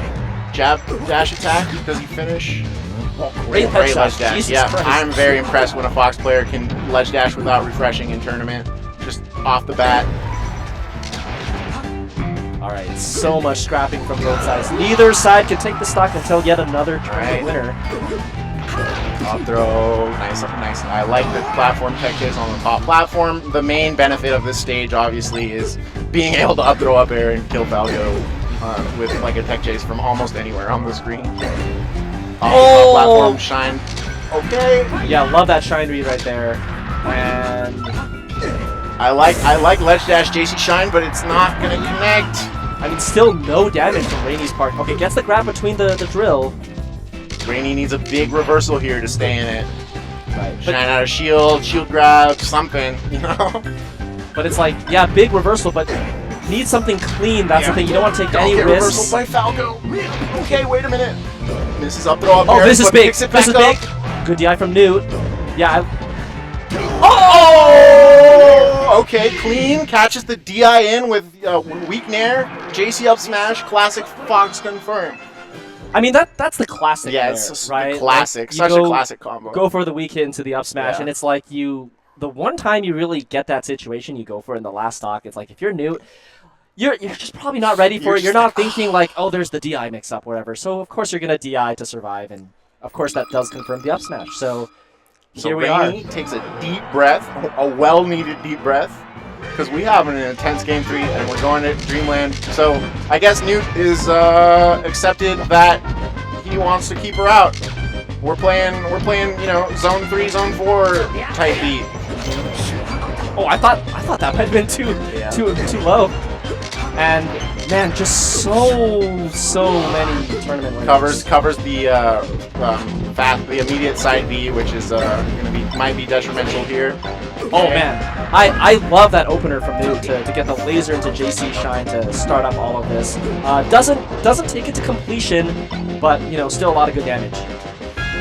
And now the onus is on Rainy to sort of find a gap in both, you know, the spaced lasers, but also maybe Newt's shine pressures. Maybe needs to find a reversal off a bad string. I don't know. It's kind of it's hard in this position. I feel like Fox Falco, it's very clear. The first stock really does dictate like the momentum of the entire game, just based on who has to approach from, you know, I don't know, disadvantage. For sure. I mean, with two characters that have such different neutrals, like, you know, Falco with lasers, Fox with the movement, yeah, I think that matters a lot. It's just like, if Fox... okay, and that's gonna kill, and Rainy takes the lead. You know, I feel like Rainy needs to, you know, play... This is a really important... You need to just take a little more percent. Okay, I like the pivot up smash attempt. I think grab would have been better. Yeah, grab, you get a chain grab, but I mean, if you do get a tech chase off the pivot up smash if it connects, so it's like pretty valuable risk reward. But yeah, I mean, even on a game 3, like you were saying yourself, you wouldn't have been super surprised if like an upset was coming. Yeah, we're seeing the beginning of one. Yeah, maybe. Again, these two are like pretty. I mean. Once we reach a certain point in bracket, especially in like Spacey Dittos, I'm no longer surprised if I see like a Fox player beat a Falco player or vice versa. Sure, yeah. Oh, love that bear between the laser, and that should be a kill. Ooh, Rainy picks up the edge guard. Dude, this is tough for Newt. Okay, but we have all right, here we go. Dude, again, just so many times Rainy has had the advantage, but just lets it go. No! Okay, but he survives. Drops the laser grab. Dude, and this is where it gets really a struggle because the Falco player is trying to keep the Fox. Oh! What the? Okay, yeah, no follow up there, but Newt still. I mean, it's such a big deal because now Rainy gets to sort of just do spaced aerials, and as long as she's doing them from the center, it's bad news for Newt. Oh, gets the shine back here to end it, and Rainy takes it over Newt. And what did I say, Zoo? You know, sometimes that's the type of matchup where, especially in pools in a best of 3, it's just like, well, you know. But I mean, congratulations to Rainy. She really picked it up towards the end. She, I think the biggest thing she did was she was able to pick up the Armada shines when they mattered, and that really is the honus of the matchup. Is, you know, Falco gets to do a lot of damage, and then Fox gets one or two, like does a lot of damage, gets a kill off an early mix-up, and then Fox gets a kill off of, you know, an early edge guard, and that's sort of the dynamic of the matchup. For sure. And then like, well, that last luck was kind of funny because there was like the setup for the Armada Shine, but Rainy didn't get it, but it just ended up working out anyways. Anyway, yeah. But it's just like, Rainy played that last lock super well, like was up a bunch of percent, so even if that last edge guard didn't work out, still a huge advantage. No, she did really well towards the end of maintaining your lead. Maintaining your lead is the most important thing to beating people who are better than you, is once you get your lead. Like we said, yeah. Play those invincibility right. You know, on Newt's side, just played super well, especially game 1, a lot of game 2, a lot of game 3 as well, but it's just, when Fox gets going, that can be very scary for Falco, and it's like, I personally know exactly how he's feeling right now, and it's not a good feeling. You can't let Fox into your zone. It's like the... You cannot. All right, ooh, interesting. Okay, so we have, is this U.S. Marine? U.S. Marine versus Soof. I think Soof is playing DK now. Is he full DK? Do we know? I don't know. I don't know. Yo, did you catch that on U.S. Marine's phone? There was like the No DK song, who I think is from Crime Wave, I believe. Oh, okay. I believe. Yeah. I've seen some of their combo videos. Yeah, like a legit artist. Yeah. Oh, okay. Which is kind of tight. Let me just double check. I feel like Crime Wave, I hope I'm getting the name right, made an actual DK diss track. DK diss track. Hold on. Let me just make sure. Am I crazy? I don't know. Someone correct me in chat because I feel like I might be like slightly off, but I'm pretty sure I got like the gist of it. I would not be surprised. So Falcon DK. This is an interesting matchup. I think DK wins this matchup probably by CCing Falcon aerials really hard. Okay, you took a second between saying DK wins his matchup and then no, the follow-up, so I was like, holy no, shit. No. I said it by the way that DK can win this matchup is by CCing weak aerials. This is the, CC grab kind of brought DK back into the modern meta. So, like, I kind of have always thought that, like, oh, like, this is one of the matchups for DK, that, or let's say for Falcon, where Falcon can just, like, if you're a good Falcon player, you don't really need to know the matchup, you can kind of just do it, but, I did see Junebug beat Salt, so, like, I don't know, right? There are certain matchups where it's just like, okay, like, if you are, I don't know, like, Jigglypuff versus maybe, like, Peach or something like that. But, like, most of the time you don't need to, like, have to outmatch up the other person that much. But, thinking about it, DK has a lot of the combo. What is that? Yeah. Man, Someone in chat is telling us this is not US Marine. This is Crime Wave, who just beat Fish. Oh, okay. So, literal Crime Wave. Yeah. Okay. Yeah. Literally his song. Yeah. Okay.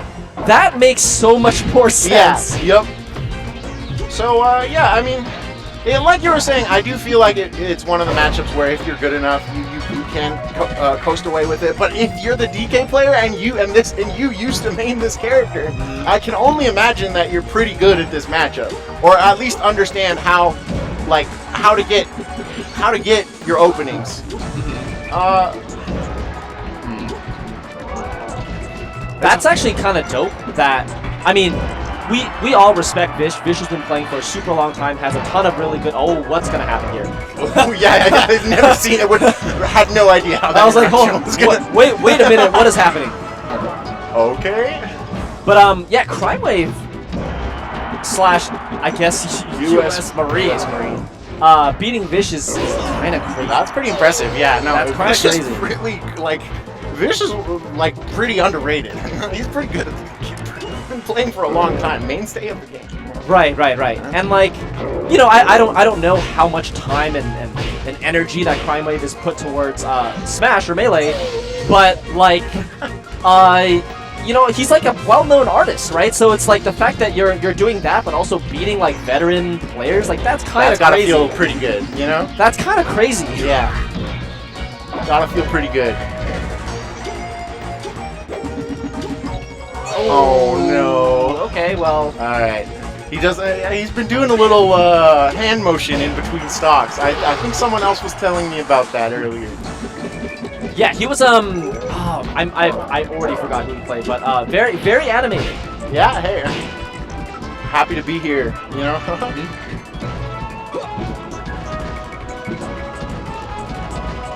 Oh, so much nair. Let's see what the edge guard is. Up air. Combo. Ooh, okay, you don't want that. Yeah. That's an up air setup. I mean, I feel like if you don't know this matchup, there are definitely places where it seems like you still gotta kind of find your bearings on what you want to hit DK with. But most of the mid tiers get comboed by an up air across the stage anyway. But it's like finding the like that in theory versus finding it in practice are like two different execution, I guess. Okay, I mean, Soof takes game one. Man, Crime Wave is saying so much with his hands. He's like, he did this like circular, like, oh, run it back motion, and then yeah, and also like, oh, okay, brace myself a little bit. There's a lot going on right now. I'm very curious. To your point, which is just if you're not familiar with the matchup, it's just I think neutral in particular is a little bit weird. Yeah, it's like, yeah, you get the combo starters, up air is obvious, but it's like, how do you get that going? Yeah. Right? Because it's like you can't just Nair DK.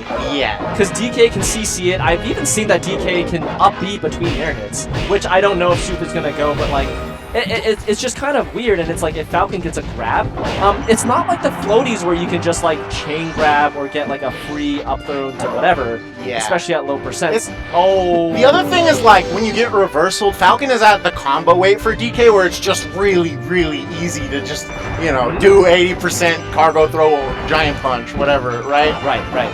And there we go. Like, Yeah, and here, oh, okay, good shield though.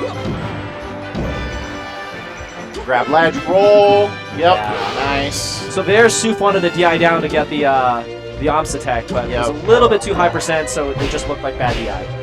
Okay. Here's that combo weight we're talking about. Oh, okay, we misses Up the B? fair. Yep, but right. Up B as an anti-air is kind of like one of the coolest things about the recent meta developments for DK. I mean, I feel like It's not recent, but like, yeah. but like, we haven't really seen it used as effectively until like, I don't know, pretty much this year at like a high level. Haven't really, yeah. Anyway, kind of a struggle here for Crime Wave to find his way in. But that being said, You know, I was just kind of thinking, like, Crime Wave has a diss track against DK. To me, it makes sense that he struggles with DK. Yeah, Like, no. like if he was really good against DK, I feel like there's no diss track. there's no right? diss track, definitely, for sure. So, I feel like it's only very fitting that Crime Wave got paired with the best DK player at the tournament and is struggling a little bit. I think that's just poetry, right? Yeah, no, I agree, especially after beating, you know, I feel like if that's not the quintessential Melee player experience, then what is, right? You beat someone who, you know, you're happy about beating, and then you know, the next round you get your ass whooped or whatever, right? Now, Soof did something cool. He did a run-off Nair and still survived. I honestly... I didn't know you could do that. I didn't know you could do that. Yeah, that's really cool. Oh, this might just be game. Fair. Oh, Oh, nice. Up good. air's out of DK's fair, notably laggy move, but sends people very far. Tends to be a combo finisher. Oh God.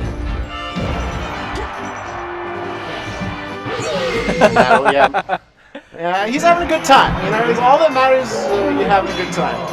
Yeah. And then he shows it again, yeah. the anti-DK diss track. Hold on. I'm gonna go on Twitter and find the lyrics for this. I have to know. I have to know what was said.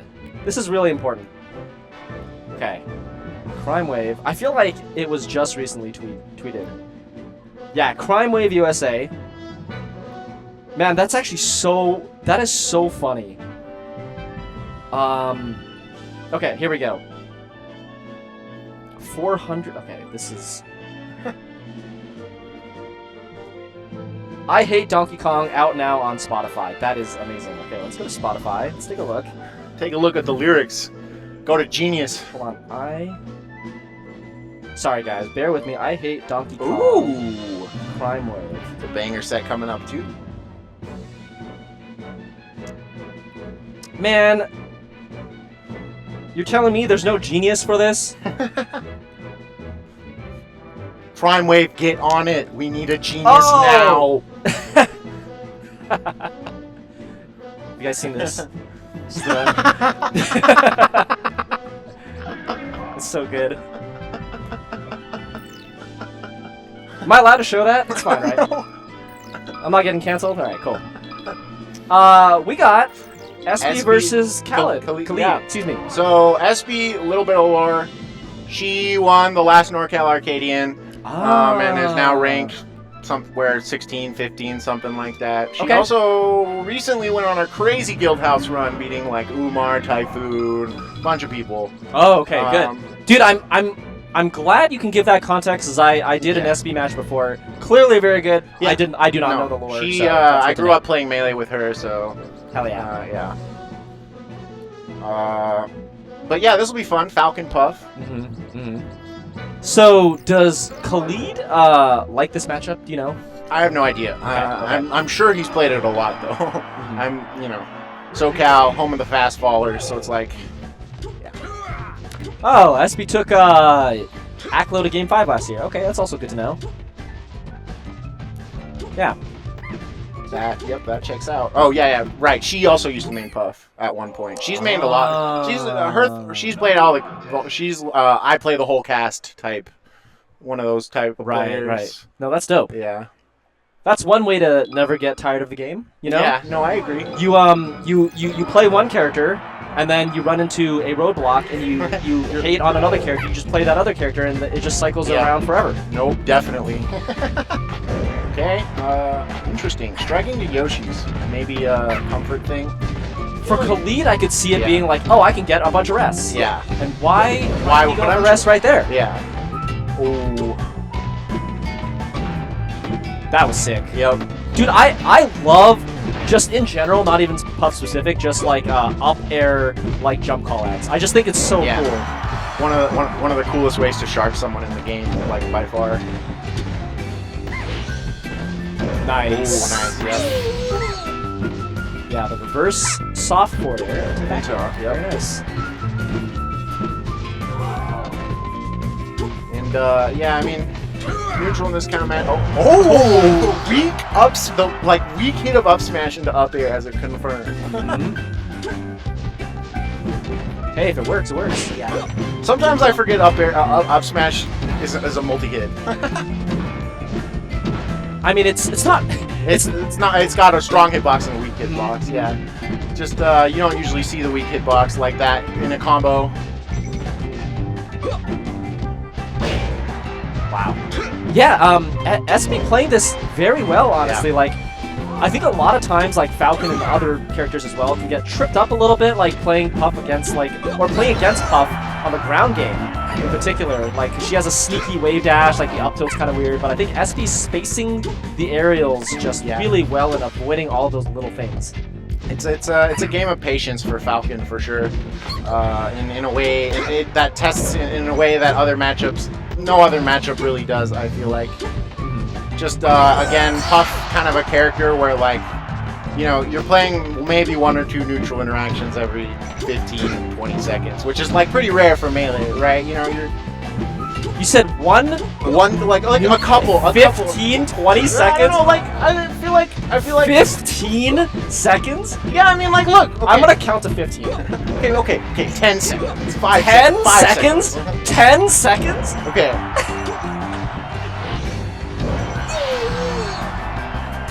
I just hate what? No, you go hate. Hate, please, by all means. 10 seconds? Be my biggest hater.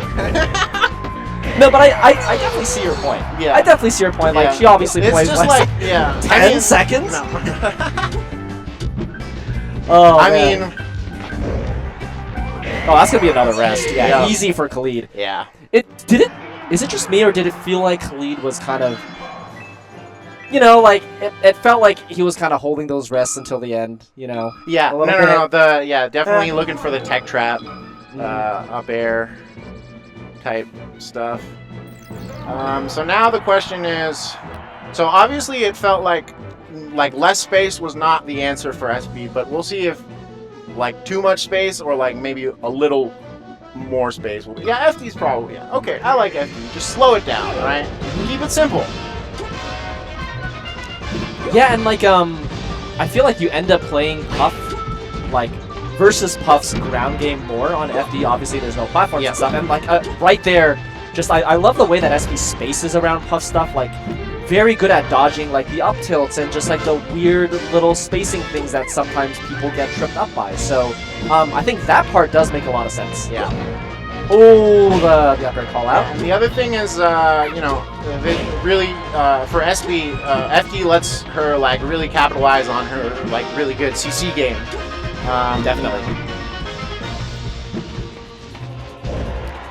Yeah, a lot of times it's like, it's kind of annoying to fight Puff's jumps, but on FD it's like, you can just run away and force her to be on the ground. She has to come down eventually. Yeah, keep it simple, stupid, you know? Nice roll in, doesn't get caught by the up tilt. Oh, nice tech chase there. Dude, that was actually kind of sick because I feel like Khalid postured that he was going to go for like an early forward air, and then that kind of triggered SB to do an early up B, but Khalid just stayed on stage anyways. Yep. That's kind of what I saw, or how I interpreted that mix-up. So really, really cool stuff.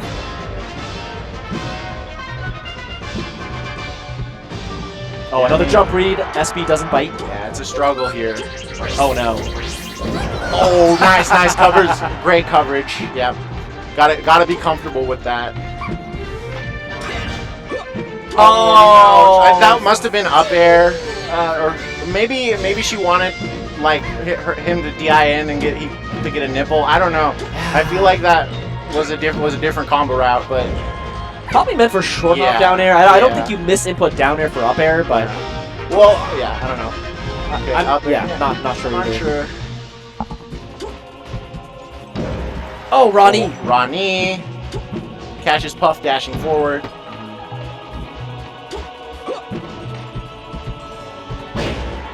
Yeah, I mean SB's one down throw knee from make it even, yeah. or that.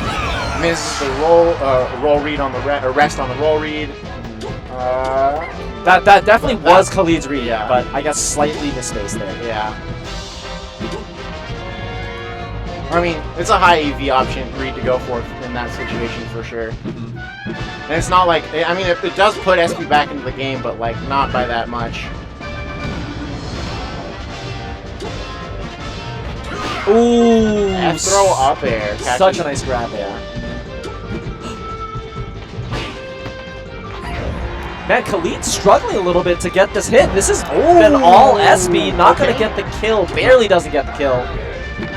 And now SB's just looking for a shark here before Puff lands, and of course Puff lands. Nice! Oh, but no tech on the up B!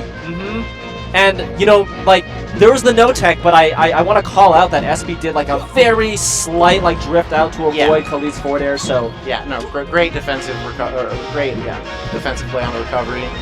And now this is, like, extra credit town for SB. Back air. Oh! Oh, yep. I mean, knee wouldn't have killed there, but, you know, that would have helped. Yeah, definitely would have. Dude, this has been all SB. I mean, just the way that she's, again, just like putting on that aggression while staying safe at the same time. It's not easy to do, but Khalid with no answers right now. She's doing a great job just, you know, getting all the value you can out of that last hit. All right. Last stock. Never say never. One more chance from SB. I'm loving the spaced low up airs. I'm not sure. I'm not sure if that's the safest thing that Falcon. That's probably the safest thing that Falcon can do on Puff Shield, huh? I mean, good range, good frame data. Yeah.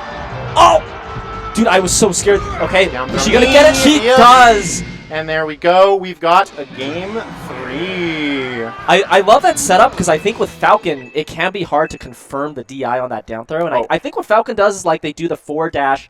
They do the short hop, and then if they confirm the DI in, they do the double jump to cut the momentum. So that was just, if that's kind of the setup, just perfect execution from SB. Because you're always going to do a full dash forward on DI out. So yeah. Yep. So Dream, I mean, yep. This is the real test. Huh. So, you know, I think this is okay. I wonder what got banned. You know, a fountain or something like that? It's probably fountain. Because Wizzy goes Dreamland versus Wishbox game 1 a lot. You gotta be this is where you really gotta be willing to slow it down, because the only way Falcon wins here is when, you know, you're playing attrition with hitbox, if up air is beating Bear, then you're doing great on this stage. But otherwise it's really hard. One really cool approach, don't know if SB's gonna do this, but Wizzy loves coming down with Nair, just like that. Yeah, yep. Just like that, because that Nair, that Nair leads into knee at this percent. Well, not this percent anymore, but at high percent. Even at low percent, it could lead into like grab and stuff. So, like, yeah, it's just cool to see that SB immediately knows the setup. I'm curious how much experience she has versus Jigglypuff, but it seems like she's very comfortable. She definitely knows what she's doing. I mean, you play a character. I mean, maybe it's been a while since she's been a Puff main, but she played Puff for like 3-4 years, right? You know, you don't play a character for a long time without figuring out the ins and outs of the character. Right. and probably the mentality of, oh, these are the things I hate as that character. No, that's So- definitely my friend Trap Lord always would ask people, what do you hate about when you fight X character? And then he would always, well, that's what I would like to practice because that's what people hate, you know? Smart then. That's that down throw knee setup again. Doesn't get the kill. Maybe could have reversed it there, but not yet. So we've been talking a lot about SB Khalid, still fighting back, of course, but I haven't seen any. Oh, what a crouch cancel! That was everything. That was an insane crouch cancel. Oh, this is what you need from Khalid. Kind of honestly gets, I guess, just like a read on the side for like a basic edge guard, but overall the macro game has not really been in Khalid's favor for a while. And SB started to CC fair, which is that could be big if Khalid does not catch on to that.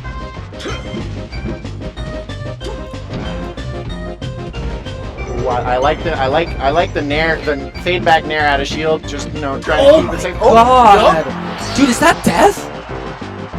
Yo, she was ready for every single DI every time.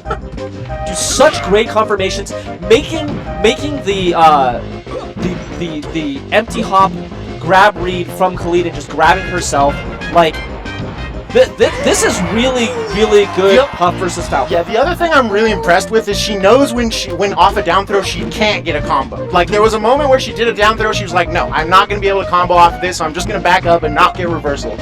But hold on, it is still last stock. As we're talking, Khalid. You could just get up tilt rested here. It's the right. Oh wait, here we go. Oh, but she gets. Okay, no edge cancel, but makes it back to the top platform. Yeah, great DI to get to the top platform, honestly, from SB right there. Okay, no opportunity there. Still very even. Doesn't. Oh my. And Khalid God. takes it with the late up air read into rest, and there you go. After all that. After all that. I mean, I guess this is where experience and composure comes into play. It's true. It sounds like SB's been playing for a bit, but Khalid, I think probably has a bit more experience on the big stage in those situations. Longer, yeah. So I think that's gonna be it for me. I've got to play a 2 p.m. pool. Okay. So Good thank luck. you for. We'll go on a short break here. We'll be back. Stay tuned. Genesis Black. Don't go anywhere.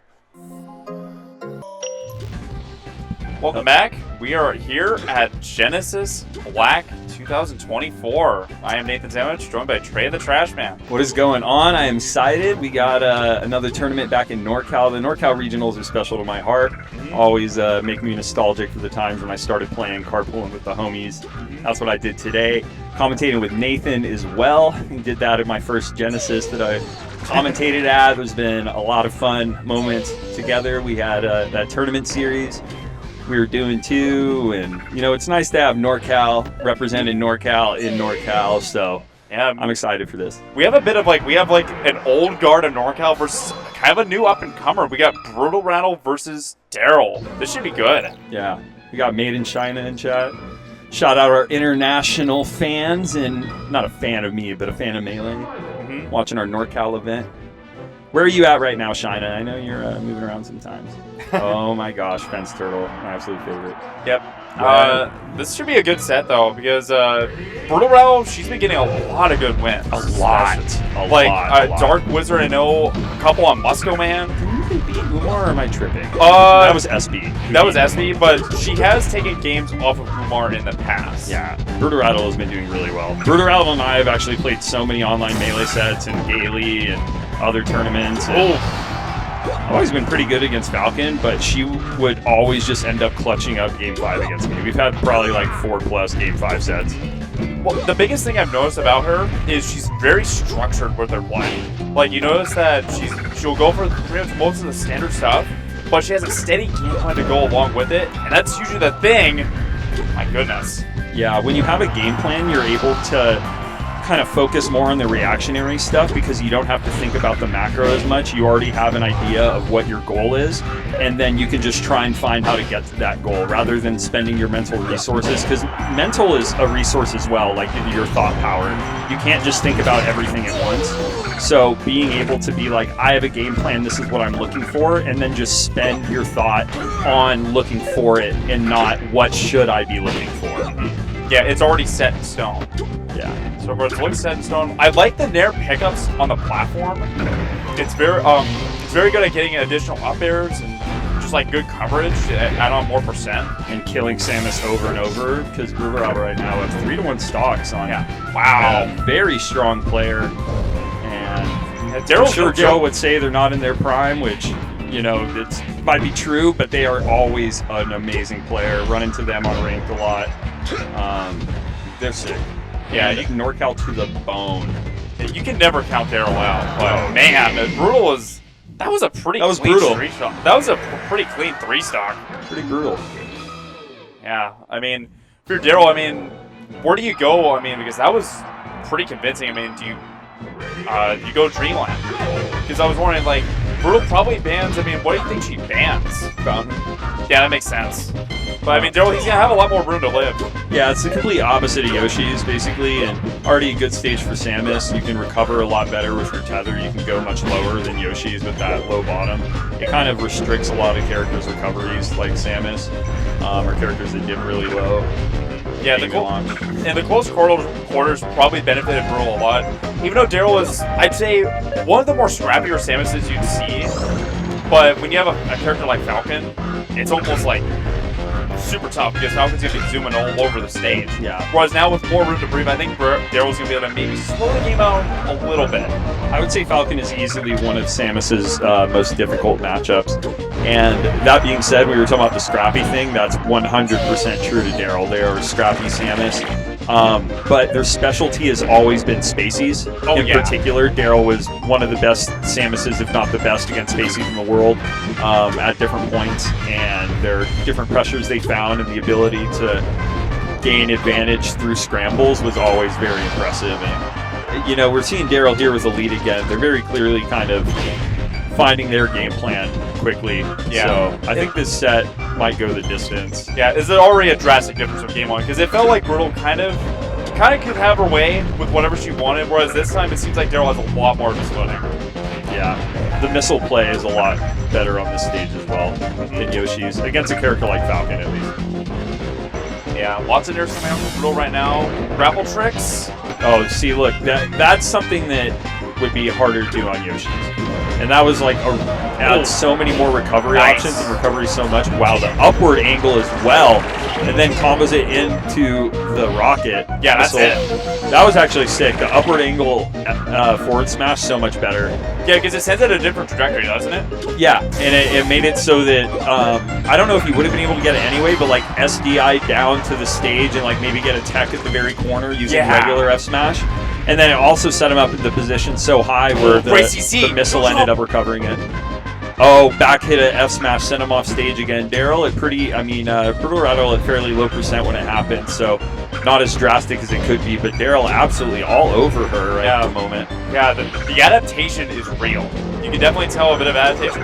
And this is sort of like with veteran Melee players. They may drop the first game, but they start to find the rhythm and find their game. And this is something I'm just going to be really curious about, of like, if Daryl takes this game, how does Brutal respond? Yeah, this reminds me a lot of the Galapagos Islands. The evolution so far of Daryl has been crazy. It really points to adaptive natural selection. Pineapple though.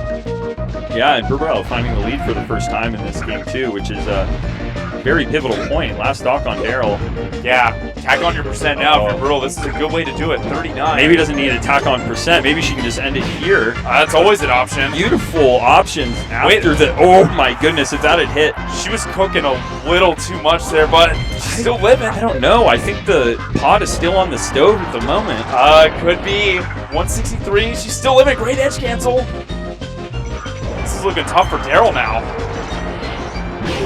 Gets it this time, but Daryl's got a bit of a mountain to climb. Oh my gosh, yeah, as well. One good any aerial in the name probably does it. And the thing about mountains is that they're usually tall and rugged, which means that it's difficult to climb. So not only is it a climb, but it's a difficult climb for Daryl. And Brutal is definitely the type player. She's gonna be walling all the way. Yeah, Brewer Rattle is more so on a hill. Yeah, what the short shot misses. That's a big miss. Daryl, what? Wow, that's the mountain. Fell off the mountain. The mountain, wow. Wow, that's a good first set to start off the block, but I mean, it seemed like Daryl, he found his game later on, but again, the steadiness that I mentioned with Brutal earlier, it came into play there. When push came to shove, she was able to hold it together. It was the bend, don't break factor. Yeah. Sometimes you have to bend, sometimes you have to break. That's true. And, you know, right there, Brutal Rattle bended to Daryl. However, Daryl broke to Brutal Rattle. True. And it was brutal indeed. Yeah. Yeah, it looks like... Mojo. Yeah, I was going to say that's Mojo. Is that Khalid I see? Or... No. Oh, it's Jams. Jenks. Oh my gosh, Poopy Ass in the background. What an absolute crazy little spot. Look at that. We got a little cameo. Poopy Ass in the back, looking around. Oh, block now. Oh, looking at the screen. Makes sense. Makes sense. Oh my gosh, Sufjan as well. Suf. With beautiful hair that they probably groomed themselves. Exactly. But Jenks versus Mojo now. This should be good. Mojo looking like a real blue-collar man right now. Oh, he looks like a hard worker right now. He's one of those. He's one of the hard-working foxes of NorCal Melee right now. This is like an oil worker who got dressed up for church. It is Sunday, so yeah, these are his Sunday clothes. Sunday best. Praying to Fox McCloud every day.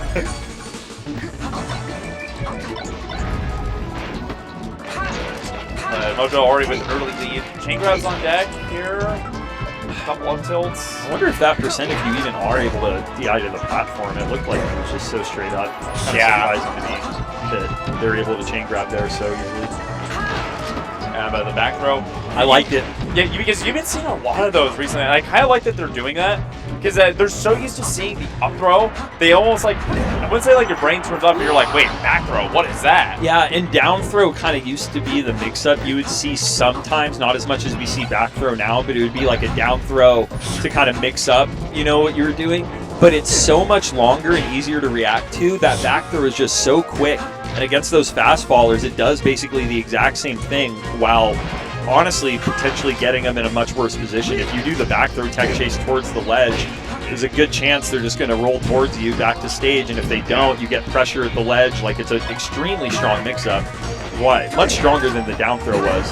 Yeah, well, and even then also, like, even when they're, like, you can back throw on stage, and that's never a bad thing either. Like, you put them in a bad edge guard. Oh, I agree. As a Sheik player, I'm a firm believer of back throw off stage.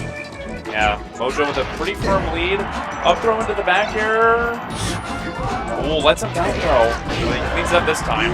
I've learned from chat that Jank's name is actually Jack. Jack. This just in. Jenks' name is Jack. Real question, do we call them Jack? Or do we call them Jenks? I'm down for Jack. Alright. It is October. Call him Mr. Skellington. Yeah, Mr. Skellington is definitely Skells. getting their bones broken into right now. Young skeleton. Oh my gosh, that is more than that is a clean break. That is a bad fracture. I was gonna say a couple broken bones in that one. Yeah. The bones you can use as dollars. Imagine bones as currency. Yeah, bones as currency would be insane. Well, you know, like, I don't know why I see this every time at work, where it's they have like the Cheetos bag of bones. Was that a bag of bones right there? I think so. Yeah, almost right where game one left off. Oh my Mojo, gosh, that shine was blind. That was clean. Very clean. Mojo is a clean player. They're clean cut too. Look at them. Yeah. They literally, their collar is literally blue. Oh my god, it blue collar in every sense of the word. It's a working man's fox. Yeah. He's all about the grind. No kids, just straight focus, just All grind. all grind. Yeah. Yep. I know That he Sigma set. I know he does a lot of ranked. I know that for sure. And then he plays so much. Like almost at every guild house he's entered. He's entered some of the Abbey taverns around here. I mean, he's an active player. Mojo's one of my favorite players to play on ranked. Oh, same here. One of the most fun players. I don't know if Jack is having fun right now. This is looking rough. Shout out Cowbell.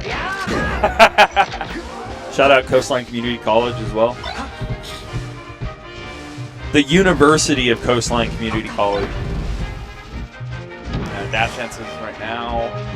He's getting destroyed. Yeah. Like really bad. There's not But really you know much what? to say.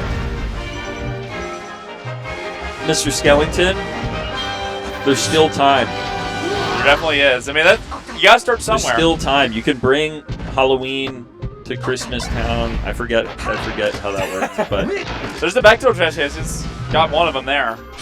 But it's looking pretty much done.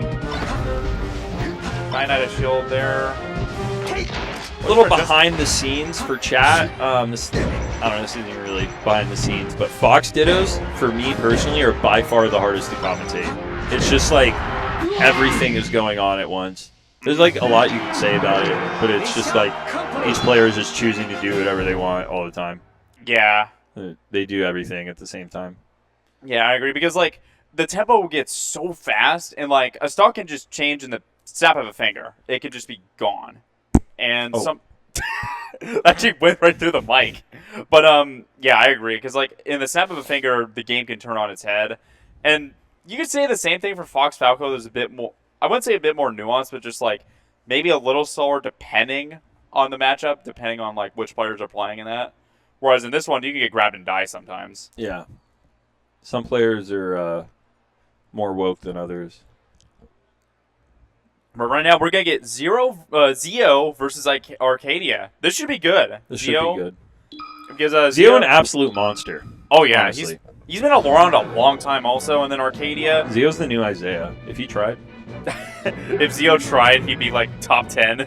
Yeah. Is that what you're saying? Yeah. That's exactly what I'm saying, actually. Yeah, I can actually agree with that. Because I've seen his play and what he's done. He's done some nasty stuff. Some very innovative stuff is what I'd say. Chat, I got my Super Smash Brothers Melee documentary on DVD in the mail today, and before the tournament, and while we were waiting to carpool, I threw it on a DVD player, and we were watching the Melee doc via DVD before we came to this tournament. Tell me how sick that is. Please tell me you saw the Isaiah episode while you were in the car. Yep. Oh. It wasn't even in the car, it was just in my room. Wait, I just realized this is really Isaiah versus Ken because it's default Falcon versus Red Marth. This is...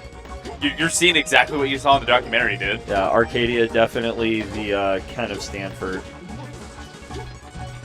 Yeah, I mean, again, another Arcadia. I mean, we're seeing... It's so weird now that we see these players play such a long time that they're considered veterans now. We have, like, some of the newer faces coming to their own. Dude, but, I know. It's crazy. Yeah, it's refreshing to see, though, that we still have, like, some of these players around. Like, I know Arcadia, he just got ranked again this season. And then Zio, I think Zio did get ranked in SoCal. I don't know how active he's been. Shout out Solomon, 20,000 Lions, Toucan for making top 10. Exactly, that's also... Solomon has so many characters also. They do, yeah. I've played a lot of them. Some I've never beat, others I have, but I have a losing record versus most. I've beaten their Samus, Falcon, Falco, Marth, Sheik. I've never beaten their Fox. I've never beaten their Puff. But also, like, those ones that I've beaten, I've also lost to a lot, except the Samus. Yeah, I mean, you've played Solomon God knows how long. Their Samus suck. But besides that, like, I've won but lost a tournament still to their Falcon and stuff, for example. Yeah. I've beaten their Sheik online a lot. Yeah. Here we're going into it right now, and Arcadia looking pretty good. Quite good. 10, maybe. Maybe. Yeah. Finish it, and he does. This is looking like Ken from Survivor. Oh man, he's on Gabon right now. Is that what you're saying? No, this is some Gabon gameplay. Yeah, look at this. No, definitely. This is like exactly reminiscent of Ken's betrayal and backsiding of Sugar right here. Just an absolute evil roll. I mean, I remember Ken controlled the game for a bit. That's a good way to respond from Zio. What would you say Zio as a Survivor contestant would be? No, what is... Who would Zio be? Okay, give me a second on this, but I will come up with an answer that I genuinely... Yeah, Who would Zio be? Yeah, oh my god, Arcadia. They don't cast people like Zio that often or that soft-spoken. It's usually the big personalities they get. Who would Zio be? There's this guy that won... I'm forgetting which season, but he just absolutely controlled everything. I think James was on the season, but he was like the mafia boss, controlled everything. Someone in chat just said that the accidental taunt is accidentally honking at someone on the road. I totally get it. And then they follow you for 13 miles to your house. And they're like, what the hell was that about? And it's like, no, I didn't mean to. But okay, with a pretty solid lead right now. Great mash out there. Doesn't get out this time. That up throw knee is not going to kill. Should be an entry, but no grab. Great spacing on that. There was definitely and the reversal is huge from Arcadia. Love to see it if you're a NorCal fan, which I am. So I will be biased during this. Yeah, I mean, fine. That was good edge guard from Zio. I will not abstain from saying anything, but I do want Arcadia to win. Yeah, I mean, Arcadia just looks like he's holding the ground really well. I love all the fairs he's doing, and he's getting the tipper fair, which makes it easier for him to get knocked down. Also, we can follow up with a second fair often. Yeah, that also too. Especially if he gets the rising tipper fair, and then just the second one going down. Oh, I like that idea a lot. Good confidence in knowing your moveset and your timings and what you can and can't do by going for that late fair and then the recovery. Goodness. Understanding that Zio was still going to be recovering and could just punish after instead. And the triple side B. That was pretty dominant of a stock there. It seemed like Zio couldn't breathe at all. The pressure was non-stop. Yeah, that was cool. I mean, if you're Zio, what do you do to adjust? Because that's suffocating pressure. That's going to be hard to deal with. That's a mental stack. Hey, Nathan, help me with this. There's someone in chat who are asking, where can you play Melee in NorCal? I can answer. I host a tournament in Sacramento every other week, so if you're in the Sacramento area, what else, Nathan? We got Abbey Tavern. That's in San Francisco. That takes place every Tuesday in downtown San Francisco. There's also the SF Save Melee tournaments, which happens in that happens on Thursdays. There's Guildhouse, which is every Thursday, so I highly recommend going to these. That's where we're at right now. Yeah, hosting this amazing event. It's a great tournament series. Love Hobby. Love everyone here also. I think every now and then Stockton is hosting tournaments as well. Yeah, there's also tournaments in Reno, depending on where you live. Reno can be not that far. But yeah. Yeah, this is definitely the place. This is definitely the place to go if you're South Bay. This is like the premier area. Is it Melee? No, Melee. I thought there's another tournament that like popped up recently. If you join the NorCal Melee Discord, that would be the best way to find it. If someone could link the NorCal Melee Discord in chat. Yeah, go on ahead. But right now, Zio taking a lead this game. Pokemon Stadium, a really good counter pick. Oh, we are running. Wow, great. This is Genesis. Yeah, okay, makes sense. I hate transformation, but it's okay. Yeah. Arcadia making the most out of it, though. Yeah, definitely. This is not a good transition for Falcon. No, not really. I mean, you could kind of maybe do stuff like that, like where you're stomping. Yeah, because you can get sort of those openings, because like the only thing you can really do is shield there. So like it's pretty pressure. You kind of have to play hit and run. Good tech from Arcadia, but it's not going to matter. Up air instead of back air. They meant to back air after that tech, but yeah, it's a hard one to hit if you're marked. Oh my god, look at that. The weird going on the platform. Trick Zio up a bit. I love the ledge nair. Caught Arcadia jumping. Zio starting to get his game going. Not the suffocating pressure we saw from Arcadia earlier, and that's a big fat knee, and just like that, we're tied. Yeah, 1-1 in a very dominant game from Zio. Yeah, someone whisper it to Razone, please. They're trying to get back into Melee. Yeah. We're taking time out of the commentary for it, but what builds the Melee community are everyone who comes to these events. So I think it's quite important to get new players. That's one of my favorite things about running a tournament, or when new people come. I agree. Found a Dreams, definitely agree with the pick. question is how much will the platforms mess up both of their movements and combos? That'll be the big thing. Nice dash attack there. That's it. Wow. You don't see dash attack used that often, but when it does, it can be super useful.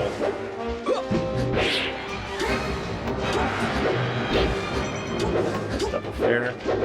Yeah, I think Zio's starting to wait. He's starting to wait out the double fairs, and I don't think Arcade has made the adjustment yet. Oh no! No, they're good. They got that a little bit of pew blood in them. Yeah, Just a little. Oh, there we go. knot it up.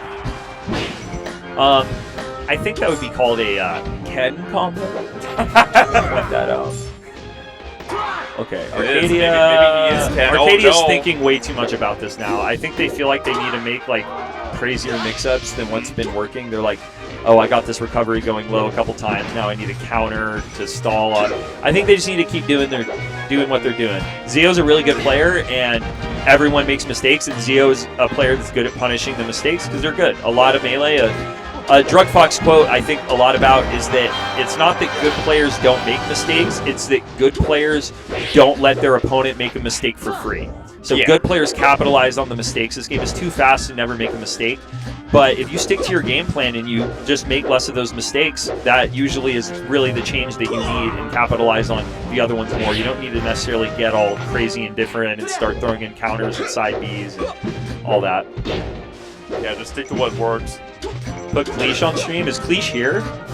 I think he is here. Ooh, I want to hang out with them. Oh, there's also a Rivals tournament. Okay. Yeah, Actually, big that's fat, Gavin. He plays big for. fat knee, and that's it. Yeah, pretty clean. Yeah, and like you said, I mean, Zio didn't really do anything like super special or anything insane to really take the game. He just stuck to his game plan. And once his game plan started to get going, it was a struggle for Arcadia because it seemed like Arcadia was the one a little bit off on his game plan throughout that game. Yeah, the first one he felt good, and then I think getting rattled by Pokemon Stadium can make it hard sometimes to secure your game plan because the stage is so crazy, and then he also just got kind of bopped that game that I think he might have got a little in his head about it. Shout out Red Bull. Yeah, but it looks like we're going to get Azusa versus Omar. Oh, coming I up need next. I need a Papa ready for this. Oh, this is gonna be a good set. I haven't heard from Azusa in a while. It's good to see him coming back out this up. And then Omar, I mean, basically since the first Genesis Black last year, he's just been on a steady rise. He top 8 the last year's one. Yeah, Omar has gotten quite skilled from Reno, Nevada. Come to the Sacramento tournament sometimes. Yeah, the Reno guys have gotten quite good, and they definitely, and mad respect for them because they drive all the way out through here, Yeah, and I think that's Gizmo, impressive Twin. in its own right. Yeah, coming down to San Jose is really far for Reno. I think it's like they told me it was like 4 hours for them to drive down, which isn't terrible, but still pretty far. I think it's like under 2 hours for them to get to me. Okay, that's not too bad actually. It's pretty nice. Got a poopy ass moment again. I think we're Get just some gonna be, poopy asses in chat. I think we're gonna be pointing that out the entire time. I love it. Put on the cool sweater too. Oh, and they got the cross bag for the controller. Oh, we love to see it. I think they're just waiting for the ready there. They both give the thumbs up, so we're gonna be getting into it. Peach, Sheik, you're a Sheik player. What do you see in this? You want to just stay in a range where Peach can't immediately flow aerial you, like down tilt anything, but you want to stay close enough to where you can punish like turn and pull on reaction with ideally boost grab or needle if you're too far. And then space back airs are really good. The mid percent you can kind of start tilting now a little bit. Don't bite on the platforms. I think needles are really good in this. Like me getting a little bit more needles, but right now they're kind of destroying them. So I think it's good to keep up the pressure. Those up tilts are very good. The running up tilt, Omar good at those, better than I am. And yeah, the needle fair, needle grab is good. Just finding your grabs through spacing, I would say most.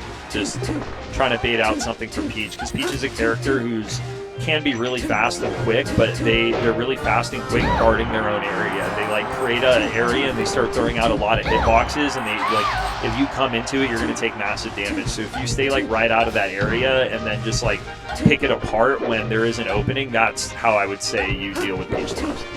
So stay at a fixed distance because if you try to scrap, Peach is gonna win. Yeah, I mean, getting down smashed when you're trying to down tilt or something can just literally lose you the game at certain points. Yeah, and Omar, even pretty Smash? simple. Oh, they could have killed there. Definitely a dropped opportunity there, but I mean, yeah, it also could have missed, like, potentially, depending on input stuff. What they did was safe and good. Yeah. Smart. I mean, they have a good lead right now. yeah, it's more of a risk reward factor, but you know, still pretty nice and steady from Omar there. That was a misinput, and it's gonna cost the stock for him. Yeah, that's really unfortunate there, but that down throw. Yeah, and I think I see what you mean. The platform definitely played a factor there, but Omar is able to. Oh, great turnaround for that fair, actually. That wasn't easy to turn around in such tight spacing like that to get the fair to send off the other way. Yeah, it's like a down throw knee. It's like, even though it's a very simple combo, they can be hard to hit depending on like where they're DIing. Sometimes not even work at all. Like down throw knee doesn't work at all. Sometimes against me something as Falcon. So gets a dash attack there. Looking for just really anything and not a lot. Azusa has a distinct look right now. Trying to think of what job. It kind of look like the Taxman. I can see it.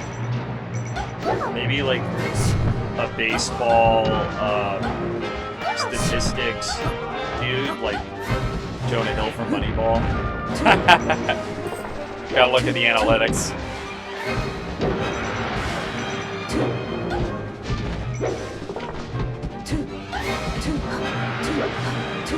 This is a stage I do not enjoy starting against H, personally. But I'm really not a big fan of this stage in general at all. I don't like the variability of it. I usually prefer to like kind of know what's going on than have any variability. Even though the stage ends up being pretty consistent, extremely good back air. That was like the perfect spot. Yeah. Pretty solid ground game also from Omar. Seems like that there's not really much for Azusa to really get much started. It's always been like a big risky option, like a dash attack or a forwarder to get it started. Whereas like with Omar, he's able to stay grounded and get these forward tilts and these grabs going on right now. But oh, hang on. Oh, got the invincibility from up B luckily. And got the other good up B where you kind of land on the edge of the stage. It's a little bit quicker, but you don't have to go to ledge. I like Omar's ability to disengage. There was a point earlier where they threatened the up tilt, like, okay, right there. A lot of times people will just up tilt again, and I'm a victim of that too. Like, you're in a situation where you think up tilt will be really good, and it looks like it's going to hit, but they're a little above it, so you go for a second one. Like, it makes sense, but a lot of the times you just get a bad trade. So Omar would up tilt, it misses, and then instead of like trying to continue the aggression, they shield. Azusa would aerial the shield, and then Omar gets a free grab. Or like right there, they up tilt, it misses, and then they kind of retreat and do a spaced back air to keep themselves safe, and it netted them a stock. Yeah, it's like you apply the type of pressure that you want, like you said, but then you react accordingly afterwards. Or in this case, it's shield, because it's like, okay, I'm waiting for Azusa to do something right after. I'm either going to shield again just to see what Azusa does, or keep the pressure up. It's a good, simplistic game plan, and definitely showed to be effective. Like you said, he knows when to back off. Yeah. And for anyone wondering in chat what Omar's shirt is, it's a Masonic symbol. So, yeah. JVac Esports, baby. Yeah, JVac Omar. Okay. I've gotten word that it is their sponsor, JVac, and I do not want to discredit them. So it is actually not a Masonic seal of whatever that means. It is their sponsor. It is sponsored. Yeah, well, and I love this. So Sheiks have started doing this a lot more where, yeah, they do it just right there. They'll do an empty hop, and then they'll wave line backwards. With Sheik, it's so dangerous to do, it's so dangerous as pressure, because it's almost like mental stacking, because you can either do like a forwarder that auto cancels right in front of the face, or you can fade back and almost like fake out. Think like, yeah, I'm going to do this forward, but then you don't, and then they bait out an aerial or something afterwards. Just anytime you want to dash attack with Sheik, unless you've already hit him with something else, replace it with a boost grab. Exactly. Every time. But yeah, to what you were saying, I forgot. Never mind. Run the clip. Yeah, so far Omar picking up, looking like right where he left off with game 1. Just trying to just wear down Azusa with tons of percent. There hasn't been like a lot of big combos. I mean, that's not really to be, what you expect in this type of matchup. But that's neat. Unfortunate. That was definitely not needed. They didn't have to die there. I think they might have missed the wall jump. Yeah. Giving Azusa a little bit of life there. Attack on some percent, and man, I get what chat means now. With the player cam, look at Azusa's face there. He's like, what's going on? I'm more entertained with this. He's like, dang it, I got 4 there. We gotta get this together. Yeah, dude, I mean, he's staring intensely at the setup. Okay, 60%. If I can just get this clean. Oh my god, they missed it. It's 84. Oh my god. Oh, down smash, yes. Okay. Roll up. Down smash again. Okay. Oh, wait, no. Oh. Don't drop it. Don't drop it. Don't drop it. Oh my god. Oh. Okay. Calm down. Fucking air. I hate Sheik. Okay. Okay. How do I get a down smash? Where can I down smash him? Oh my god! I just need a down smash. They're not letting me down smash. Trey, I'm sensing one. I think he's gonna do one soon. It's Azusa. I'm not Trey. Okay, so when are you gonna do one? Oh my god! I should have just grabbed first. Are you kidding me? I wanted to grab. Oh my god! I couldn't combo that. No. Bad trade. Okay. I just need to close it. Oh my god, yes, thank god. Not the fuck needles, fuck Sheik. Oh, are you fucking kidding me? Okay, just it's okay. I'm not that far behind. Let's take this clean. Be calm, Austin. Be calm. You got this. Down smash. Not yet. Not yet, Austin. Not yet. Roll. No! Oh. Yes. Oh my god, I hate this game. Stay calm, Azusa. Stay calm. This match fucking sucks. Stay calm, dude. There you go. There you go. You're good. They didn't fucking die if they're fucking kidding me. You're okay. You're okay. Oh, they teched it. Fuck Randall. Fuck Randall. Okay. Protect. Oh my goodness.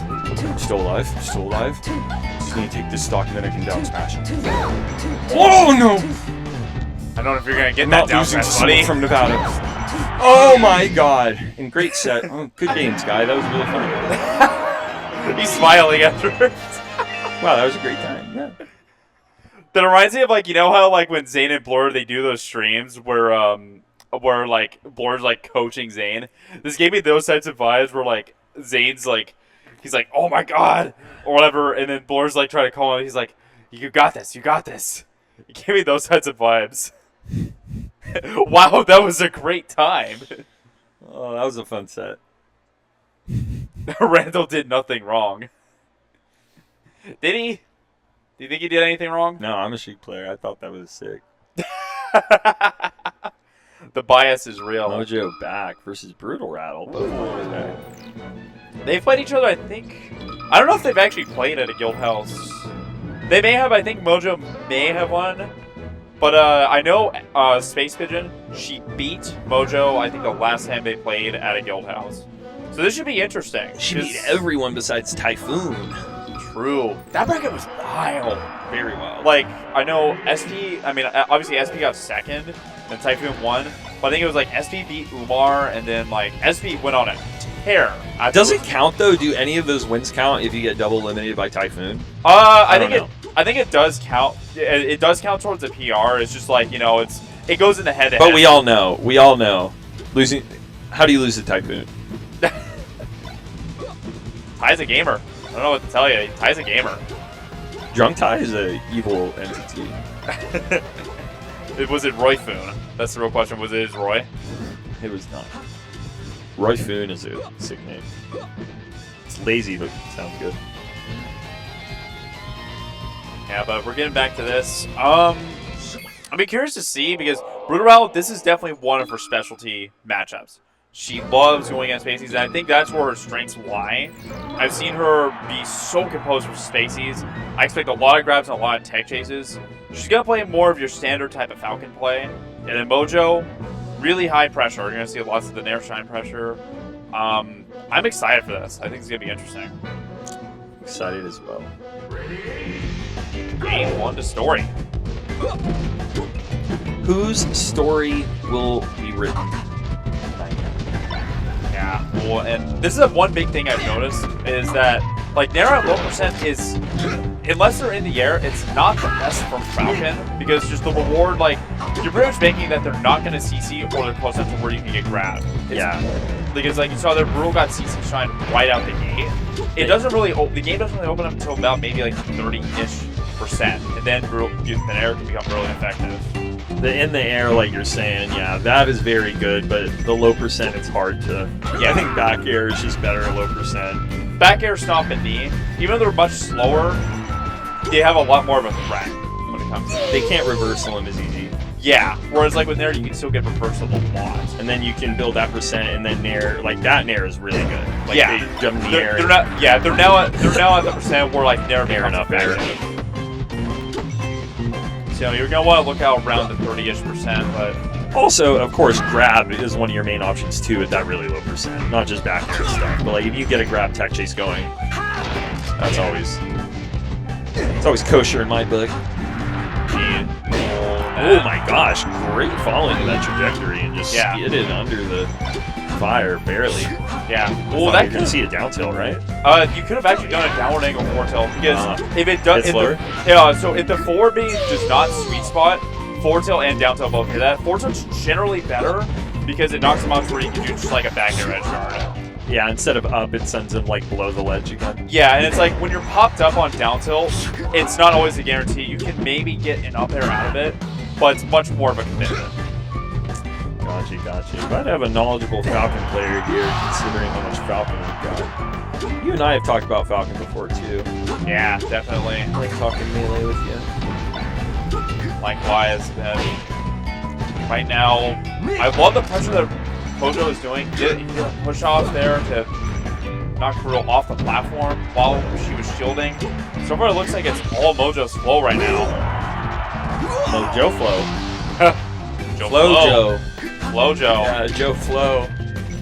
Yo, that would be a sick tag, Joe Flow. Yeah. Well, Mojo's definitely in his flow right now, but that double knee! Love to see it. Yeah. And that was off of a slide off also, which those are hard to hit, especially when they slide off the platform. It's not always a guarantee. Hi, Cena. Good dash chances right now. And I like how Mojo's playing this. He's playing hard to get. Like, Brutal has to make a commitment. It's putting more on the pressure on Brutal that she has to approach and do something.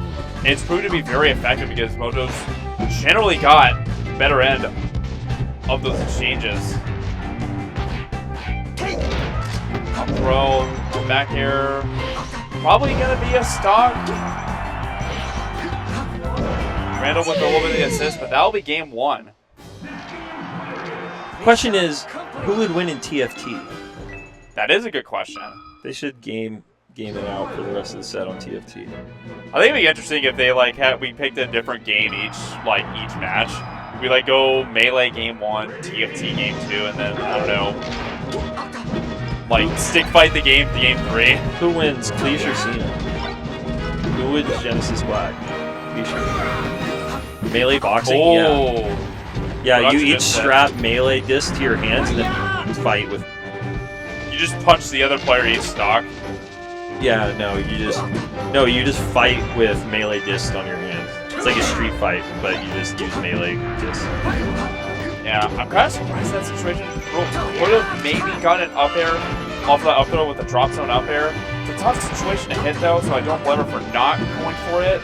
That full hop drill really good is kind of like a wall against Falcon's approaches, especially when you're kind of that close before their sweet spots are really out or angled. Yeah. That up air and air. Yeah, I definitely agree with the stadium pick. Oh no, I don't agree with that forward air though. Grab. The question is how much? Is he Brutal Rattle's doing well at like punishing mistakes. Like right there, that was like a quick reaction, and they got a strong punish off it. That wasn't that easy. Great forward throw there. Oh, I like the Nair one. Trying to get any sort of little percent of lead into grab. That's one of Brutal's specialty. She's good at getting into grabs. Yeah. Forward throw again, not a bad idea. Tough angle to cover, but the Nair is just fine. Something else that's good and I really enjoy is Nintendo's foresight to let us enjoy this stage and really kind of. I'm just glad we get to see this. A nice platform windmill that spins around in circles. That was the one thing that I always wanted when I first started playing Melee before I found this stage, was a spinning platform of windmills in the middle of my game. Oh, windmill is awesome. Up throw, up air. And safe with the option there. A little too far. Yeah, one strong hit will do it. And I love the back air double jump. Falcons have been starting to do that recently, and it's been really good. Wow! Mojo makes it back. They found that second strong hit quickly. I thought the first one would have done it as well, but I agree. great DI from Mojo. Yeah, dash chance is there, and that's what I was talking about there. Big fat knee, a lot more of a threat. Because the next knee probably will knock down. I thought it was so funny. I was watching the Smash Doc this morning, and they were talking about how like Captain Jack came over and was just instantly better than everyone because he was the only person who knew what DI even was. Like that was the. Hey, whatever it takes to get an early lead or an early advantage. From Mojo. That big Nair. Well, that I don't know if that was I'm not a big fan of Big Nair. Big Nair has been oppressing me and my Sheik for years. You got Nair Nate too many times, haven't you? Yeah, there's a big lobby for it. Yeah, this is a very tough situation. I love that delay from Mojo. Trying to send him up. There's a lot of places to tech right there, but getting the up air.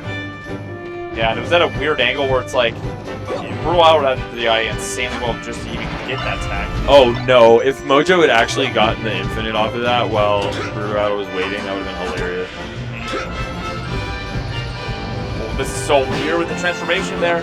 But Brutal making the most of it. Wow. She almost converted off of that completely. I can't believe she found that, to be honest. Yeah. Split second reaction. Looking for first hit there. We're not seeing a lot of late fastball up there, but the gentleman, he's going to do it. Only 28% to her name as well. Yeah, that's not bad. I mean, this is totally doable. There's that Nair again. It's not as effective there, but that back air grab is. Gentleman there. The back air, I love that back air from Brutal. You mentioned back air earlier. It's getting its mileage. Big Nair. No knee. Great crouch cancel. Brutal might be able to make the most of this. Those up airs. Not follow up. Ernie winner. Oh no. Oh, Troy's going for a shot with the up air there. Oh no. This is the fall of Troy. Oh no. I don't know if Troy's falling just yet. Oh my gosh. Maybe this is Fourth the Odyssey. It is. Oh the my Odyssey. goodness. That was Written hard. into history. The hero's journey. Brutal Rattle bringing this to game 3. She is kind of clutched up. That was really clutch because I didn't know if she grabbed the ledge in time because that 4B, that was not a bad 4B I couldn't for Mojo. tell. I couldn't tell who died at first. Yeah, super tight. So- I mean, if you're Brutal, what do you ban? And if you're Mojo, where do you go? Oh, I would go to the bathroom personally and try and stall Brutal Rattle out. And make him anxious. Get rid of any momentum or rhythm she has. Exactly, yeah. Ice her out. And then I would just spam full hot back air if I was Mojo. Well, we're going to find out on the Fountain of Dreams. What are you dreaming about, Trey? I actually only have nightmares. What if there was like an opposite stage that Melee is just called Fountain of Nightmares? But hang on. Brutal. Up air. Gets another one with a Nair. Wow. Gets the bed train. Wow. Up air. The Brute. Oh my gosh, the Brute. Brutal. The Brute is in the building. Absolutely brutal indeed, and pretty good lead. She's rolling. Oh, gets in there, grab their big knee. Brutal Oh Rattle my. tech chasing dirty right now. I love it because Like on a stage like Fountain, those sort of situations become more available because of the platform trickery. So I love the pickups. Man, I wish I had my controller. I want to play against Brutal Rattle today. It's been a while since we played. She looks amazing. She's fun to play against. I love playing against her. Likewise with Mojo, but Mojo, great crouch cancel. Again, her crouch cancels have been amazing. Up air trade there. It seems like she's getting all the better ends of the trades right now. Mojo's going to have to regroup a little bit. Brutal Rattle's someone you can tell has hit the lab a lot, and not because of like crazy flashy stuff, but because of how muscle memory things like their DI and the teching are. Like it's not any thought, it's just pure. It's automatic. Exactly. Oh, and that was a really sketchy situation, but I love the roll to get out of it after the rapid jabs. You know what's interesting? There's not been a single side B from Brutal Rattle this entire set. If they could mix that up in this last game a little bit, I think they could catch Mojo off guard. This would be the time to do it. You're right. Forward throw there, but I mean, she's working again. The crouch cancels on the 4B. Mojo cannot 4B to stage. Brutal is ready. I'll throw up air there. It's not going to be enough, but that one is. Amazing up air. Mojo with a deep breath. 30%. Yeah. That's not 30% scary though for Falcon. That is where a lot of the knockdowns start coming at. So even though it's low percent, Yeah. it's a lot worse than being even at like 24%. But Mojo's tacking on the percent more and more. Oh, Gets the push off. Yeah. And slowly but surely, Mojo is taking the small percent lead. Air dodge. Oh, try to air dodge to save. That's really unfortunate. Can't get too, ironically, can't get too rattled right now. Yeah. And unironically, Mojo has brought this back. Indeed. Reset his game plan just a little bit. Still struggling to find any sort of opening. Dash dancing. Oh, squeaky. There's a dash back out of crouch here. The down throw this time at a high percent. Up throw. Good tech from Mojo. And wow, the lagless Firefox coming in clutch there. Great pressure from Brutal, and that should be it. Yeah. This is definitely doable for Brutal, but she's definitely got an uphill climb. This is a set that definitely should go the distance. Oh, you're saying that Brutal Rattle has a mountain in front of them? I think so. That mountain is The mountain is cloud. hungry. There's that nair grab. It caught them while they were in the air. Hang on. Oh, amazing job! And Mojo decides to go up and said, well, down would have still killed them too. Wow. Took their opportunity, the confidence to go for it. Just in apps, that was amazing. I didn't think she'd get it, but she got it. And she got the Firefox trade because she was going to die if she didn't get hit by the Firefox. That was all or nothing there. That was insane. Mojo should have up B to the right, like off stage to the right. I don't know if that would have killed him, but like up and right. But that's such a hard thing to react That's to. so I don't hard. think that Mojo did anything wrong. I don't think Mojo expected that at all. I think he was didn't. expecting just a double jump back, but what a gamble. Yeah, wow. Stuff like that is like, that's what makes big breakthroughs happen. When you do big gamble plays like that, and I'm amazed. Great job, Brutal. Yes, Troy has not fallen to Odyssey. Yeah, the horse is not in the building. I'm not. Ooh. I was told by production to give final thoughts. So my final thoughts are that set was sick, and we are going to a break. Okay? So that's what's happening, and a break means that we will be coming back after the time that we're not here, for anyone who's not familiar with what a break is. So we're going to switch it over, and then there will be things back after the break where there's not going to be things. Amount of time, nothing, and then we'll be back.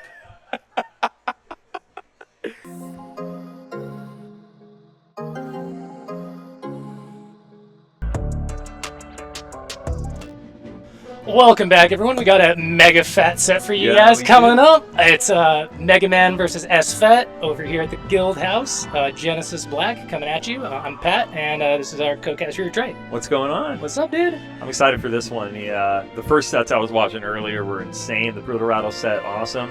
Got two NorCal staple boxes here, Mega Man.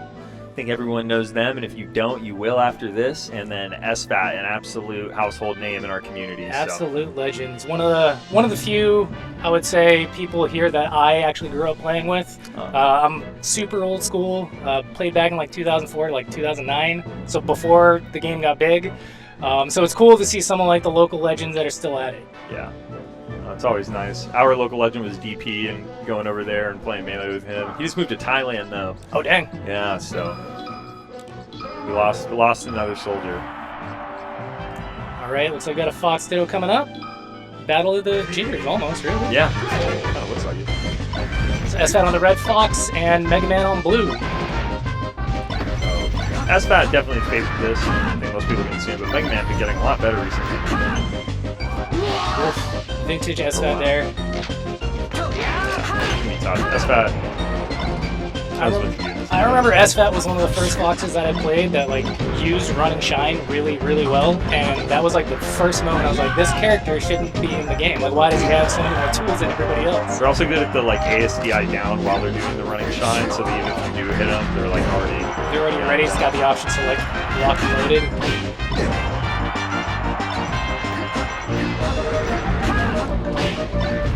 Shout out Lou. Who cracked my can? Sounds crispy. It is a sparkling ice, zero sugar, caffeinated sparkling ice. Strawberry citrus. That actually sounds delicious. Yeah. I'm gonna grab one of those.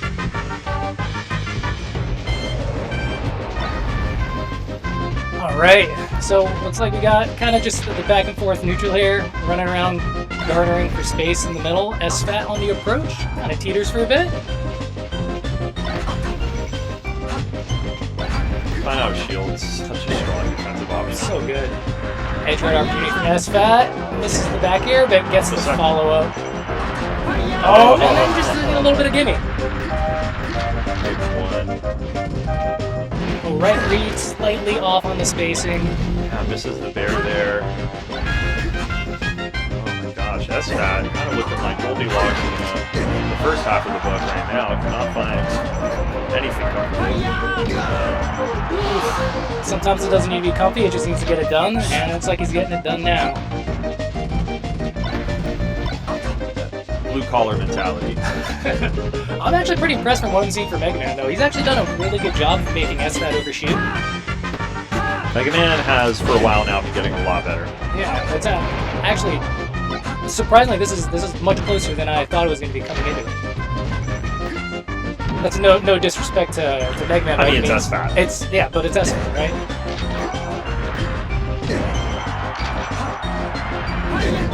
Oh, barely missed C, right? That's another nice thing. reversal. Oh, a little bit too much on the short one, and they're evened up in stocks.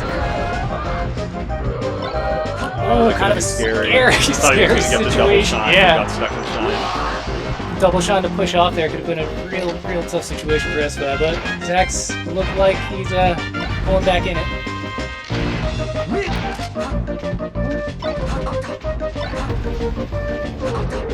Oof. Oh. Unfortunate. They each have their little SD, but Joe's is at like 0, unfortunately. Yeah, it's tough.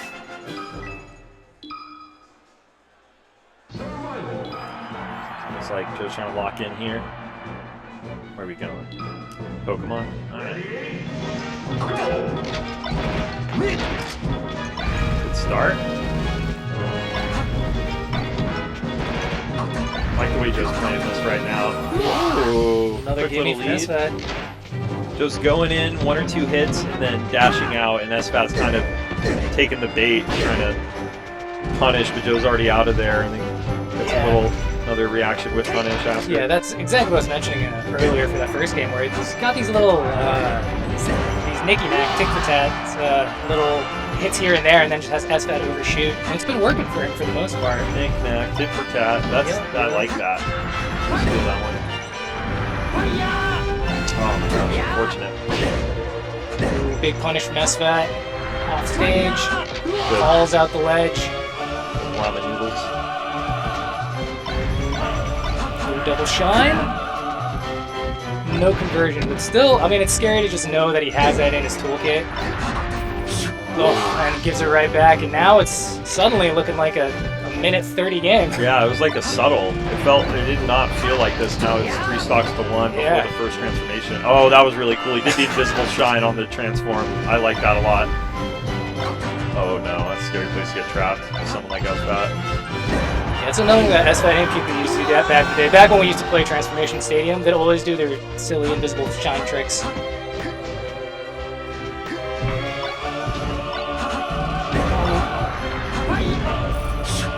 I don't like this one bit.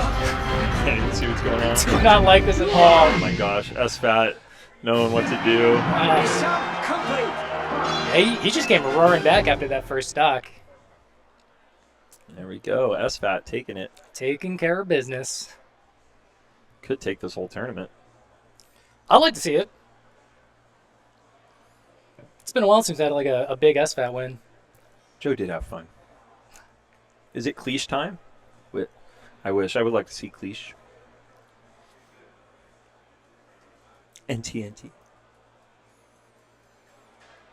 So who would you say are the favorites for the tournament today? Honestly, I'm not familiar with the entire attendee list. Yeah. I mean, I would run SFAT, of course. I'm sure Umar's here. Umar's here. He's looking really good today. I bet, yeah. So that's one. Who else is here? that you know Salt of? and Johnny, I think, are the other two. Oh, wow. Okay. Well, I mean, she could pull it out. Johnny could definitely pull it out. Yeah, it sounds like there's a big pool of players that are kind of all similar. This will be a fun tournament. That's kind of what I'm feeling too. Like, I feel like people know what the top 8's roughly going to look like, but as far as who comes out on top, it's really anyone's game. Did Umar lose to SF? Is that true, Smus? Ooh, I don't know. We're getting some Smus facts. Smuff facts. That's going to be a very hard losers bracket if Umar's in there that early. Wow, okay. Oh, hello, Hengot24. Thank you for the update. Umar did lose to Melee Stats Danny. Oh, wow. Danny of Melee Stats. That's a statistic that they can put in. Oh my goodness, one of my favorite players in NorCal, J-Maps. This is a long-time homie from like 2016. Played a lot of Melee with him. We've had I've played so many sets against him for years in Sacramento. There are like Vallejos, Smasher, grew up with a lot of them, Soju, like kind of Buckets, some of those people. Jib. Yeah, you come to Sacramento all the time, lived in Sac for a while, come over and pool. I love J-Maps. It's always nice to see him. And I'm like just genuinely happy and nostalgic right now. I love seeing him out here. There was a while where he had moved for a little bit, and It's always a pleasure to see the homies. oh, it is Logos, isn't it? Yeah, looks like him. Yeah, this will be a good set. The alpha choosing music instead of hand warming while your opponent's hand warming.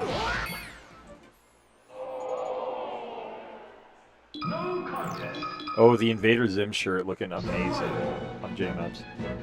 Great pull. Logos has a nice fit that looks good together as well. Their chain matches their beard and the sides of their glasses. Yeah, and the glasses. He's got the full getup going. Oh, and the box. It's the refined lumberjack look. Yeah. J-Map's got that, like, lowrider flannel look. What do you call those cars with the hydraulics? He looks like he can bounce. There we go. Just cut to the chase. He looks like he can bounce. Giga homie. Facts.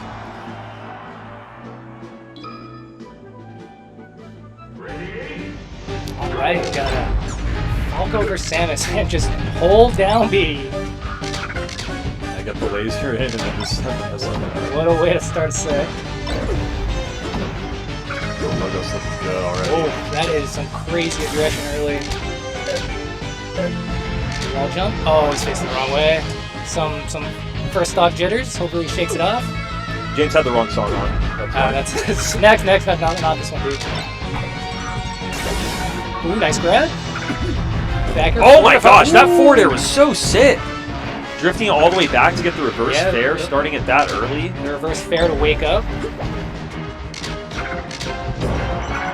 Sneaks in a little back air there. Oh, doesn't get the ledge fast enough. Ghost charm.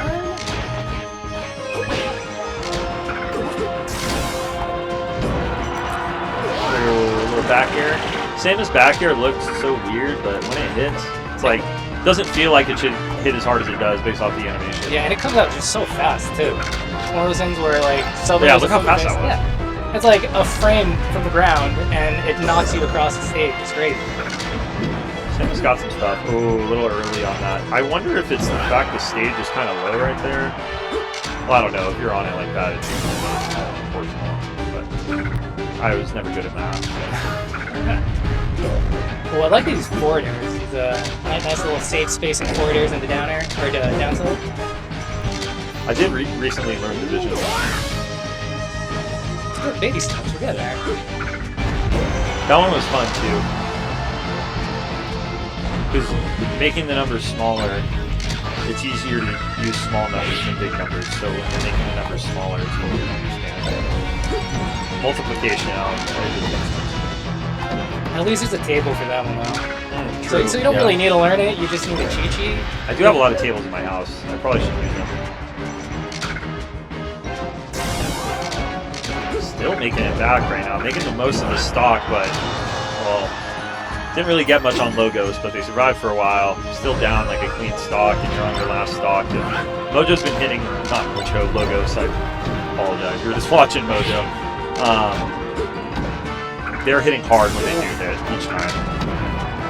Yeah, the punish game from Logos just looks a little bit crispier. Granted, I mean, Falco's punish game is just insane.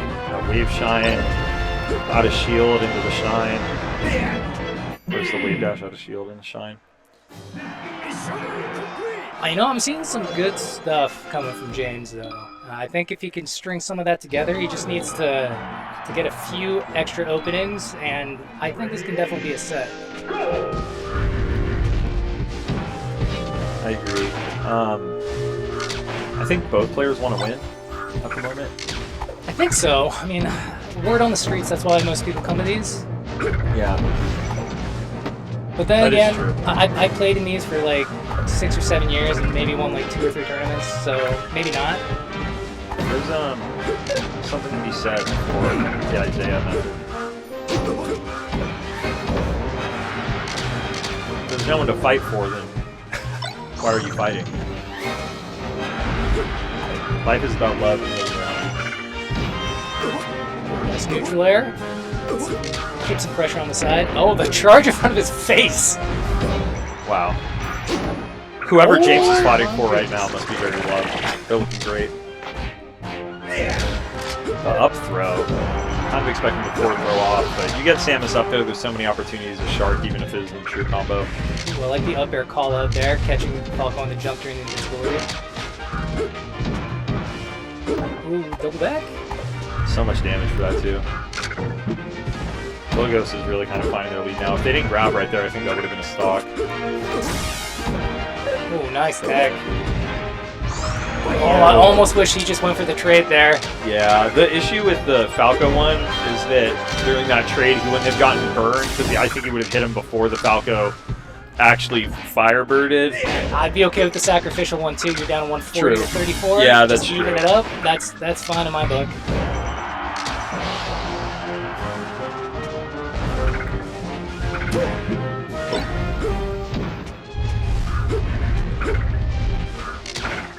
Logos is looking really clean. He is. His tech is on right now.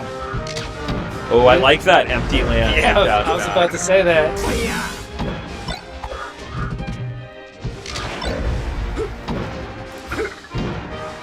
Oh, no Getting the jump. strong hits too. Like really well placing all their aerials, not just hitting them, but like getting the hitbox they need. The really juicy hitbox that lead to bigger damage combos. So much damage. So much. Yeah, the lasers are really just causing so many problems for James right now.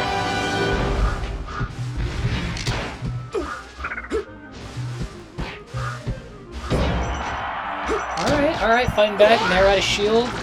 Get off me. Gets a little bit of life going for him. It's an uphill battle from here, though, for sure. Yeah, a mountain per se. Oh yeah, you weren't on comms for the whole mountain conversation last one you brought. The mountain was a very important part of the games we were seeing before. Because you know, like how mountains are rugged and tall, so that means if you have to climb a mountain, it's tough. It's tough. I mean, I've heard of people trying. And it's no easy feat. Yeah, James is on a mountain right now. It's a very tall mountain. This is Everest. Large mountain. Oh, died on Everest. Like many. Like many. There's no shame in it, to be honest. Oh, yeah.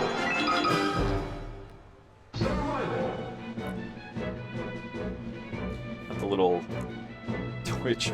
This joke is played out. It's new to me, so twitch. let me enjoy it while it's fresh for me. Yeah, we just had to run it back. We got, ooh, my local player. 20,000 Lions, aka Toucan, aka Solomon, aka the Sacramento Slayer. Wins like almost all our tournaments pretty clean. Oh wow, okay. They switch around a lot. Recently ranked 10th in NorCal. Oh, congrats. Highest rank they've gotten so far. How high the mountain? It's Everest. That's how high. There's Everest at the end of that game for sure. The mountain grows over time. Though. Exactly, yeah. Sometimes you're on a hill. Sometimes you're on a mountain. One of those living mountains. Yeah. Walking the Pacific Crest Trail, or got SFAT back. Oh no, I was reading chat, not looking at the screen. I'm excited for this. I'm pulling for Solomon. He's one of the players I've played with the most in my life. Lived really close to me. Coming over for a long time, playing Parkle, and taught me a lot. Beat me a lot. Oh, Kevbot, I wish you were here. Miss you, buddy.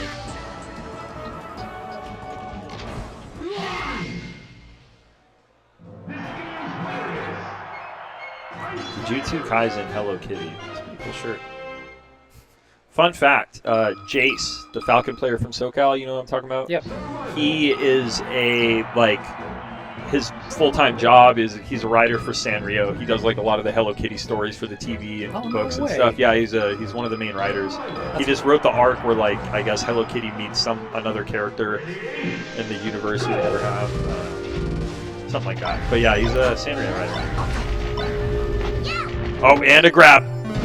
Ice Climber got a grab. So I'm hyped for this because I'm an Icy main from back in the day, so it's good to see some people still repping. It's been tough out here as an Ice Climber main, though. The game has gotten so much faster. Yeah, they're still so scary. They are. Musco Man recently moved to NorCal. Recently, as in, like, they've been here for a year now. Some reason, in the grand scheme of things. Yeah, and from East, I don't want to get entirely wrong. I would say, like, between New England, New Jersey, like the somewhat tri-state area. I don't know exactly where, but they're pretty good. They're on our PR now. Definitely a challenge. Oh, it goes from Nana, but not worth the trade.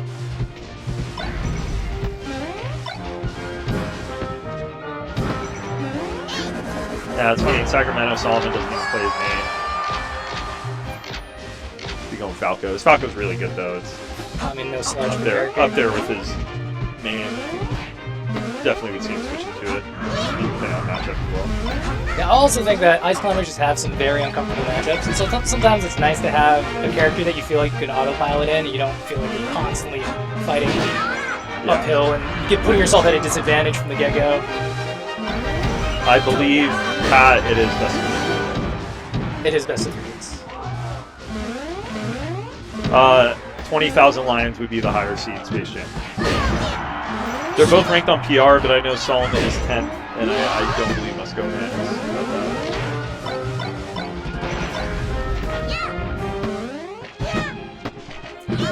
I like what I see from 20,000 Lions right now, because he's really just scrapping and brawling with Ice Climbers, more so than relying on the handoffs and relying on the grab setups. It's really just, I'm going to go in there, I'm going to fight you, I'm going to catch you in your movement, and I'm going to hit you with 2 hammers. They have insanely good neutral. Fox has no hammers. Solomon has insanely good neutral. I think that's why all of his characters do pretty well. Yeah, that just makes you good at the game. Yeah. Good at the list. But there is a pretty insane grab setup, double up air, rising up air, falling up air. Yeah, doesn't see, like, look at that. It's just cannot get anything. Every single thing they tried did not hit any bait. All right, Parnov wants a shout out. Shout out, Kegstan. The climber is 20,000 lions. Where's that name come from? 20,000 lions. Because there's 20,000 lions left in the world to protect them. That's a lot deeper than I thought it was going to be. That's some advocacy. Yeah. They were the diplomatic toucan before that, so I think they're just trying to expand their diplomacy. To be the rest of the animal kingdom. Yeah, they've gotten a promotion to the lions now. Up throw, up air. Oh, falls with a second up air. That's actually super smart to not go for the grab immediately after that. Got a ledge here for some handoffs. That should kill. That's a good DI. Oh, nice shine to break up the grab. Oh, and then down smash. Reverse on the backside. Up there. The ledge here. Not much Ice Climber can do about that unless you really call it out. So this is an interesting position. Talking to Cookbook, a very prominent Ice Climber player for years who's done a lot of the tech stuff. They talk about why Sopo sometimes is so hard to fight, and it's because Ice Climbers have to rely on neutral a lot, but when they're playing the double ones, they have like an extra 6 frames they have to account for. So like their neutral is you have to account for mana, so it makes you play slower. But when you're playing Popo, you can actually like play the game normally. It's a very like interesting concept if like just thinking about having to play neutral while thinking about something that's like slower than you and accounting for both. Yeah, and being able to code switch with it can be kind of tough. Exactly. Like on the spot. Beautiful handoff, well executed. Well, like the squall to kind of maneuver around there. Dash attack to pop up. Jab. Ooh, that jab back here was actually really slick. So I have a really cool 3-hour video with Cookbook just going over all these different techs and Zayd versus Slug and all these different sets. They're a character I've tried to learn better. Yeah, they're retain it. Definitely an oddball character.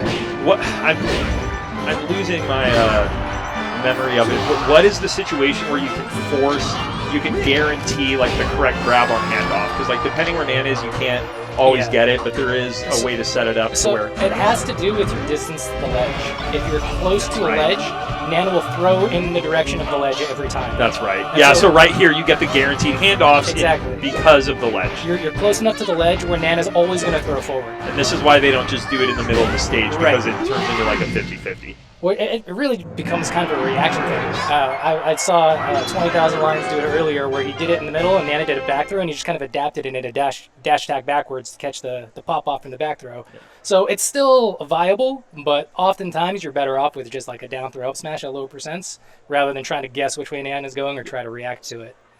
So for everyone in chat who's kind of confused about 20,000 Lions, they were always an Ice Climber main, like for years, and hit NorCal PR like far before the wobbling ban and COVID and all that. And then after that, coming back, they started playing a lot of other characters, a little bit of Ices, but they kind of became a Falco main for a while, a Fox main and stuff like that. But they've always, especially at the bigger events, they use their main Ice Climbers. But their Falco's gotten really good, and I would say is like a part of their main. Their Falco and Fox are both like main characters for them as well, but their Ice Climber is like their true main and always has been. I mean, that was a phenomenal Ice Climber. That's probably one of the best Ice Climbers I've seen in a hot minute here. Yeah.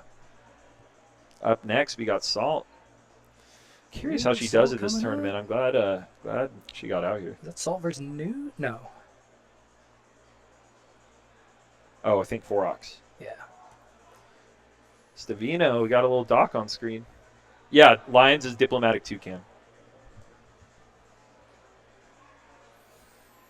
And yeah, like I said earlier, I think Salt probably one of the favorites for the tournament. I think they had a Guildhouse local on Thursday that she came back from losers to win. Oh, wow. I think been here for a bit. It beat SFAT and then took 2 sets against Johnny. Oh, wow. That was very good. Yeah. Especially for this tournament. I mean, those are your main threats. Yeah, exactly. Bodes quite well.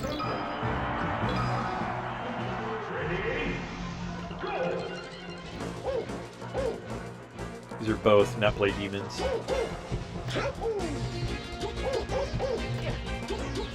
Man, the myth of Forox. Forox loves soccer. has no relevance to any of this, but Sometimes it's good to just know a little bit more about them, so you care a little bit more for the wins. It hurts a little more on the losses. I've hung out with 4Ox. A lot of Davis tournaments. Gone to their place. Hung out with Salt quite a bit too. She had a bartender friend one time at a tournament who like pulled out like a full bartending setup, making like drinks with egg in it, and very random and unexpected. This person was like training to be a bartender, so they brought like $300 of stuff because they wanted to practice making drinks. It's pretty cool, like nice cocktails. I mean, that's a place where people appreciate the drinks. Too, Yeah, we so. had a nice chill night, some nice cocktails. It was a nice switch up from the 80 Coors Light normally. I'm not gonna hate on Coors Light. Oh yeah, no, I mean that's That is a staple in my book. got a couple doc names in chat. Oh, I think Dewan is here too. I think that's someone we forgot about. Dewan is here. I would remind it because one of my friends decided to play them. They're a Mario player, and they're going to ask if Dewan would play Doc. They really want to play Dewan's Doc. I'm sure he's gonna go Sheik. Yeah, it is. The upward angle F tilt. Very underutilized thing in Melee. They can turn a lot of situations more in your favor if you really use that upward and downward angle mechanic on your tilts and smashes. Especially like upward angle Doc F smash is going to send you like in a direction, especially at lower percents where you can't tech. And that's just so important in general. It really can change things a lot for something so simple. Yeah, I feel like that definitely goes under recognized because so much of the top tier characters don't have that ability, right? Like the Marths and the Foxes and Falcos, they don't have the ability to angle their forward smashes, and so definitely goes, I think, under noticed. Oh, cape That should have just been a back air. Probably. The cape was fine, it's just not there in time. Ooh. And I think cape if you're on stage, and if you're on ledge, just back air there.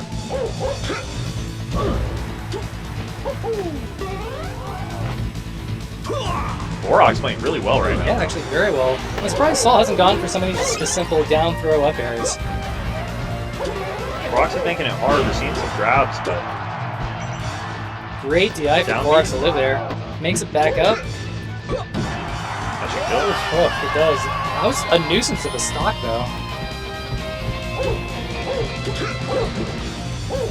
Yeah, Salt filing a malpractice lawsuit right now. It's Doc. That is Smokey's joke that I stole from chat. Oh, that is a very hopeful forward smash there.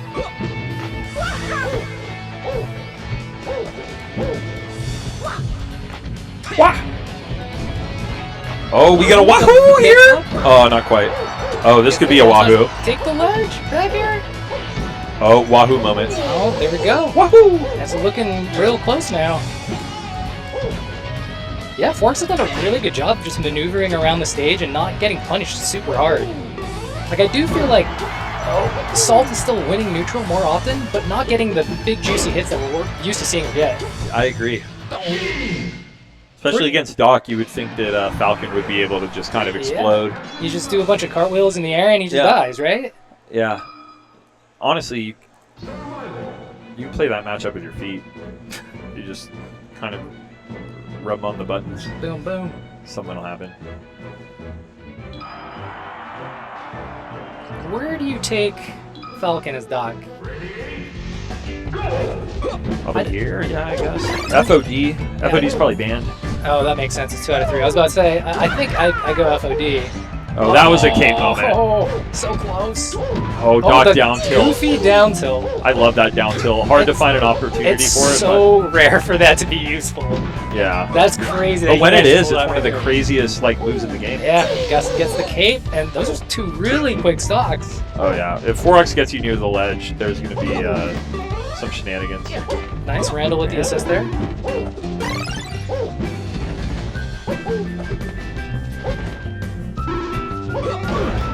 Oh, good tag. Nice I think tech. they could have waited in sweet spot. Who was at this event? Umar, SBJ, Salt, Shroom, the SFAT, other people, Little spam. Johnny. I think that's all the top 8. Yeah. Or the projected top 8. I won't say anything too early because you All the never like know. top 50 players. Yeah. Oh, nice stomp, nice knee. Oh, that was Oh, ambitious. start A little overzealous with that one.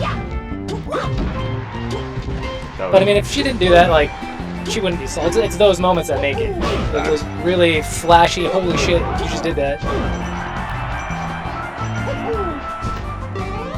And Salt bringing us all the way back. It was actually a really rough start for her with that quick down tilt kill and the quick cape. Yeah, it was 2 stocks down by like 30 seconds. Crazy how fast this game is sometimes. Yeah. I mean, it actually hasn't even been 2 minutes of the game, but you'll get it. I know, it feels so much longer. The tech cheats. People are playing fast today. We're just getting through stuff. Oh. That was a weird moment. There's a lot of weird stuff that happened there. That was a weird way to have to get Randall Yep. on Forox's part. I feel like neither one of them is happy about it. Both of them are kind of just okay that they both died. Yeah. Like, oh, good. At least they died too. So I feel League of Legends when I tower dive. Like, at least we got the assist. Oh, no. A little bit close for the cave. I always do that against Falcon 2 and they're coming back. I don't get close enough to the ledge. Oh, wow. GG is so close. Oh, so many moments there where Forex could have taken it. Forox has been real good. I'm excited to see their losers run. Yeah, actually, that was a very strong showing. Wow. Yeah, you just think that just one step forward for that cape, it's just those little micro adjustments that can change the entire set. What a game. What a game we play. Oof. Then we're going to be playing Rivals 2 also. Not going to lie, I'm super hyped on that. Any Rivals 2 players in chat? Are you entering the tournament right now? I Yeah. know they've been doing these impromptu brackets down there. Yeah, when I have some time, I will. I haven't Nice. kind of got here and had to get on comms, but after that, yeah, I would love to play some Rivals. Brought my controller for that. I didn't even bring my GameCube controller. What controller you use for Rivals? Xbox One. Nice. I like it a lot for that. Also, I like the idea of having a controller to where even if mine breaks, I can just go buy the exact same one rather than like GameCube controllers where they're a lot more variable. Yeah, and do the gamble and hope that you get something that's good. Yeah, I can just like always buy an Xbox controller and it's good. The new Xbox controllers too, I kind of want to buy like the brand new ones they have. They're crazy. I used one of my friends while we were playing Lego Star Wars and Army of Two and COD 4 on his Xbox. He brought it over and we were like playing Xbox in my room like I was a little kid. It was sick. I was using this controller, felt so good. Oh my goodness. Yeah, Are you all kidding back me? in Sheridan. This is maybe my favorite set I will have ever commentate. Wow. Also, shout out Rano. This is insane. I actually don't think I've ever seen these two play. As long as I've known these guys. This is insane. I played Sheridan in one of my first tournaments. I also ran a doubles only tournament, and I for the Genesis Fuse doubles circuit where you had to have at least 16 teams. Do you remember that? They tried that one year. DP and Catnip were #1 on it for a while because we ran one in Sacramento, and I got Sheridan to come, and him and Simna teamed together. It was the first tournament I ever ran, and that's like what started me being a TO. That was the first tournament I ever ran. I did doubles only, got like 20-something teams, like 50 people. It was sick, and yeah, Sheridan teamed with freaking Simna. Simna Ibn Sin. That is a name I have not heard in years. And Simna never plays doubles either, which is crazier. It's because Ness is terrible in doubles. No, it's because he's blind in one eye. Well, there's that too. Yeah. He's legally blind. There is that, yes. So it's really hard for him to catch up. But yeah, Ness is terrible in doubles. That's true as well. But gosh, Simna, I remember one of my first tournaments, Simna was there. I was playing friendlies with him, and Ness was always one of my favorites because I would call him the trash boy instead of the trash man. And I did a good upbeat recovery on Yoshi's, and Simna was like, that was good. That's pretty hard to do. And I was like, that is my favorite compliment I've ever gotten so far in Melee to that point. That's great. I remember Sid and I used to go back and forth on the on Smash boards in the Ness vs Ice Climber, just like theory crafting threads. Man, that is just that's a blast from the past to even hear that name. Yeah, this is great. All random best of three. That's what I like to hear. Is this official bracket? Okay, good. Oh, okay. That's kind of what I thought. Oh. All right, so who do we got for the first round? Falco versus Yoshi. Sheridan on the Yoshi. Ball back on the Falco. Dude, Ballback plays Falco. He looks like he plays Falco. He This doesn't does. look random. Yeah, Falco is, I would say, Bobak's second best character. Potentially even first. I think he started playing a lot more Falco.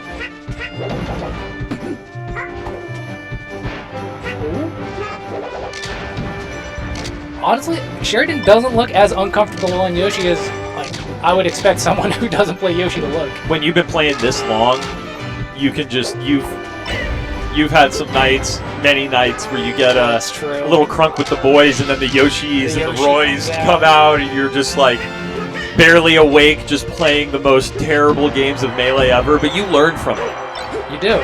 You know how to egg to ledge after that night, It also and after many nights. it also builds a lot of character. Like it stays with you those nights. Yeah, it's actually kind of my plan for Rivals too. I want to switch between mains after like every few months. I don't really care about getting as good as I possibly could results-wise, but I want to learn every character well. So I kind of want to just 3-4 months with one character, switch, 3-4 months, switch. How big is the roster in Rivals 2? I think right now it's like 10. Okay, so that's very doable. Yeah. Okay, now this is what I expected to look like. Up being instead of actually just grabbing ledge. Isn't Bobak only 35? No, Bobak's actually 28. Yeah, He just he destroyed his body in his youth. it's true. I went to Coachella with Bobak one time. Yeah. Yeah, I've been wanting to go to EDC with him, get a little RV.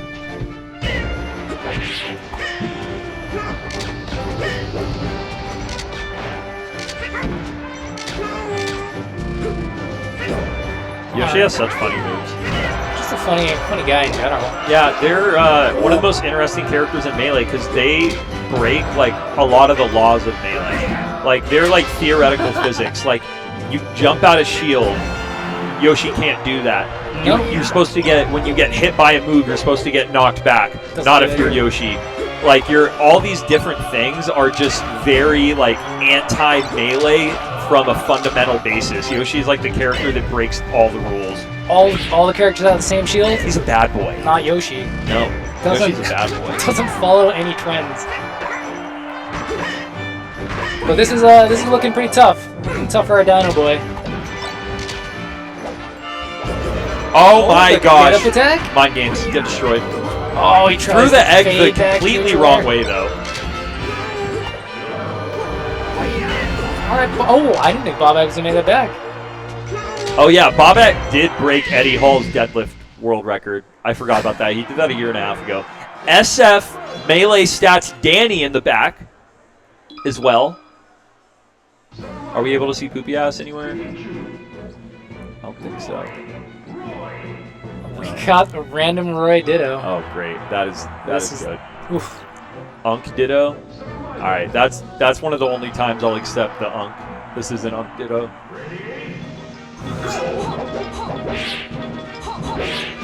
Oh my god, I do like that.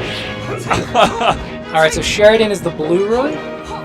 Honestly, I couldn't tell you. It looks like it. For Oh the yeah, heads. yeah, yeah. Oh, On it's the got stock little icons. headband. You're right. I see it now. I feel like both these players have a good Roy. Roy's one of those characters you kind of play a lot as you get later. Alright, we just say it. As you get a little more sagely, As you're old. you decide that you need to just sit down and play the boy. I once four-stocked Fiction's Fox with Roy. I got him. He asked for me to recreationalize him, and I told him after what I did, he wouldn't be able to win another friendly, so we had a bet on that. And on the character select screen, I switched to SD Remix Roy without him noticing, and he was a little out of form at the time. Sure.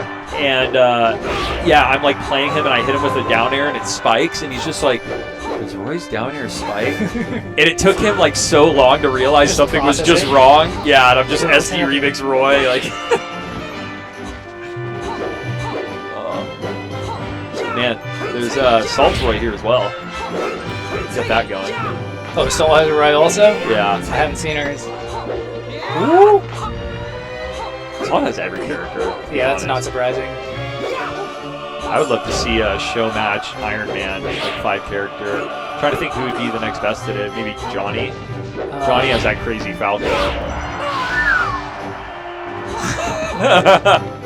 Oh, this is fun. See, I like transformations in this situation. When there's 2 Roys on the screen, it's Yeah. an exhibition match. Yeah. Exhibition. It's all random. Dr. Skit. Slash, I don't know if they just agreed on a Roy Ditto here or if they both actually random it. But No, they both randomed it. I watched them. oh, that's crazy. Yeah. What a treat. And they say there's no God. Like, how can you look at these 2 randoming Roy in this show match and think that there's not something bigger? You tell me that's just evolution? I don't believe it. Yeah, no. The Galapagos can't account for it.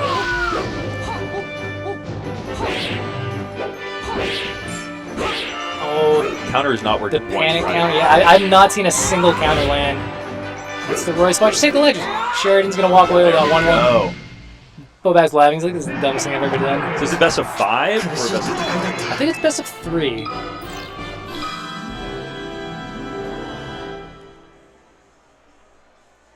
Okay. Best of 3.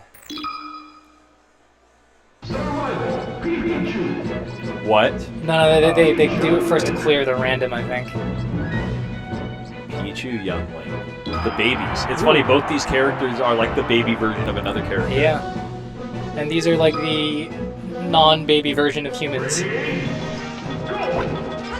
I don't know if I'm following. The non-baby... Pichu is the non-baby No, version of the a players, human? the players. Oh, Players. oh. So got we you, got a little got bit you. of Yeah, the, they're old. Unlike that- a baby who's young. There we go. I see. We're on the same page now. I don't know, some adults are babies, Amelia. Not these 2, Yeah, but no, these are former babies. I've met some adult babies. Children, at least. Children are non-babies. I'll agree with that.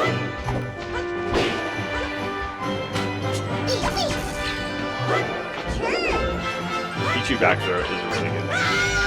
Do the Pichu near. I love that like even the bad characters have really good moves. Like Bowser still has get up attack. Yeah, his get-up attack's amazing. That is sad though that we're like, yeah, he has a get up attack. Honestly, Sheridan kind of cooking right now. Pichu Nair is disgusting. Oh, There's man. nothing you can do. Oh, look Check at the Bobak's disc. face. He's shaking his head. I think he picked up the ISO from that kid on the Bobak East doesn't Coast. like what's happening at all. Oh, he made it back. I didn't notice.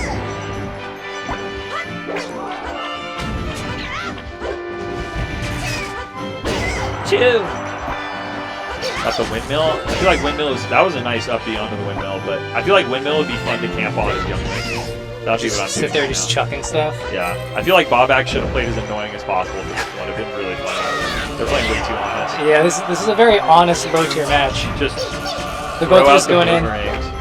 There you go. Yeah, more B buttons. There we go. Yeah. That's what we like to see, Bobak. You got 2 B's in your name. Just use them all. The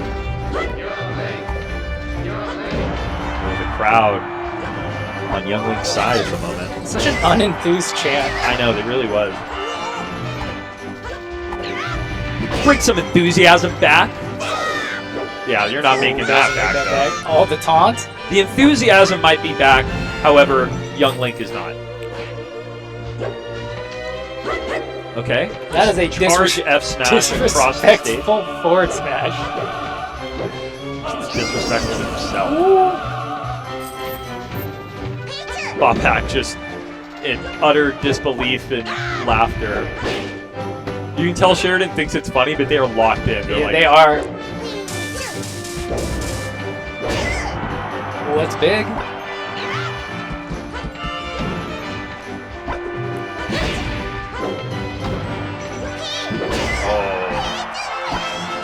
The way it was going, I did think Bobak was just going to run into that up smash. I'm not going to lie. I mean, it's been happening. We got mountain transformation coming up. Oh yeah. Speaking of mountains. Speaking of mountains. Yeah, all right, we're not going. All right, what do we do here? We camp down there? I think you just drop in there. Do it. Always doing it. The coaching. Do you think he heard me? I think he did, dude. fraudulent set now. I wish Pichu had like a Nair Infinite down there. I mean, he has that 8 infinite. You just Right.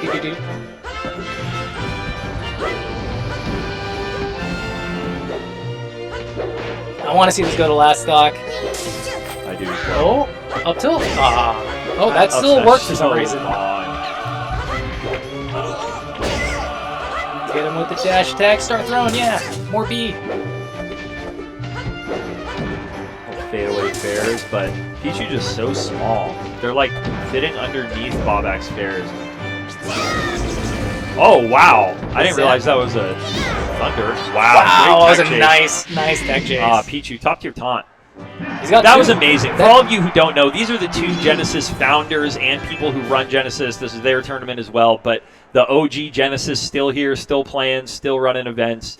Everyone should be very thankful to those two. They have absolutely pushed the Melee scene for years and years and years and give me some of my best memories of my life during their events. Yeah, How many absolutely. Genesis you been to? I went to 1, 2, 3, 4, missed 5, missed 6, and then went to 7, 9. So I've been to 6. Wow. I didn't compete in the last 1, 2. 2, and 3 is sick. Yeah. That's dope. Genesis 4 was my first. Oh, nice. Yeah. That was an amazing Genesis 2, though. Mango Leffen. It was the last tournament with the Armada kind of storyline. Like, it was always Mango Armada and Grands. Yep. Mango dropped to losers really early, and it was like, is this going to be the one that breaks the trend of Mango Armada Grands? He had like the sickest losers run, and we got absolutely washed in Grands. But at least we got the Mango Armada It's true. Grands before the tides The changed. storyline was for sure there, and that was the first time that it moved to like a really major venue. Because I remember when we were in Antioch in the warehouse, there's no AC, and it's just like so hot in there. But no, it was, those sweaty days that builds character in the community. Yeah. Yeah, I remember. Yeah, from Genesis 1, I remember I had Scar round 1 winners in bracket after we did like 3 rounds of like really, really hard pools. Like the pools got so crazy there. And I remember I was pretty close to taking it, and he beat me. And at the time I had really, really good record against Falcons.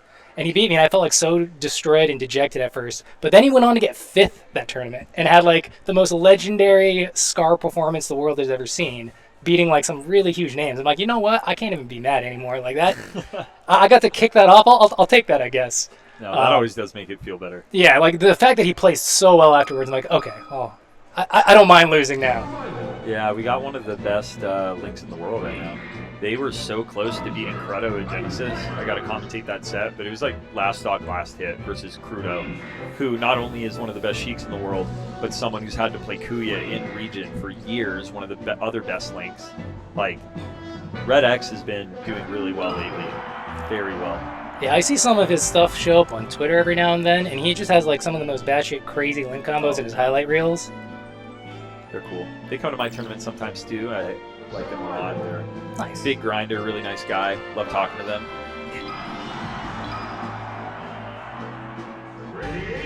Wonder who they're going to be playing. The matchups for Link are always interesting. They can change things a lot, depending on the character we get. So Yeah. you've never been to Abbey? Never been to an Abbey? Oh, that's Nate. For anyone who hasn't been to an Abbey Tavern, I highly recommend it in San Francisco. Nate Gallagher, the BTO, in the chat. You can ask him anything about it.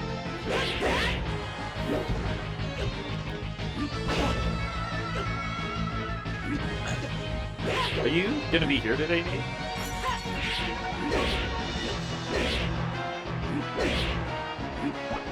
Wow.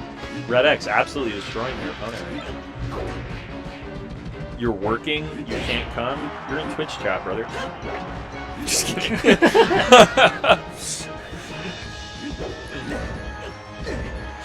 It's so funny. For all the years I've known Nate, I have no idea what he does for work. I have no idea. The stream is on comms because there's no actual gameplay going on. They're fighting a CPU is what you're Yeah, hearing. it's We're waiting just- for their opponent. It's a close match though against CPU. Yeah, CPU's hanging.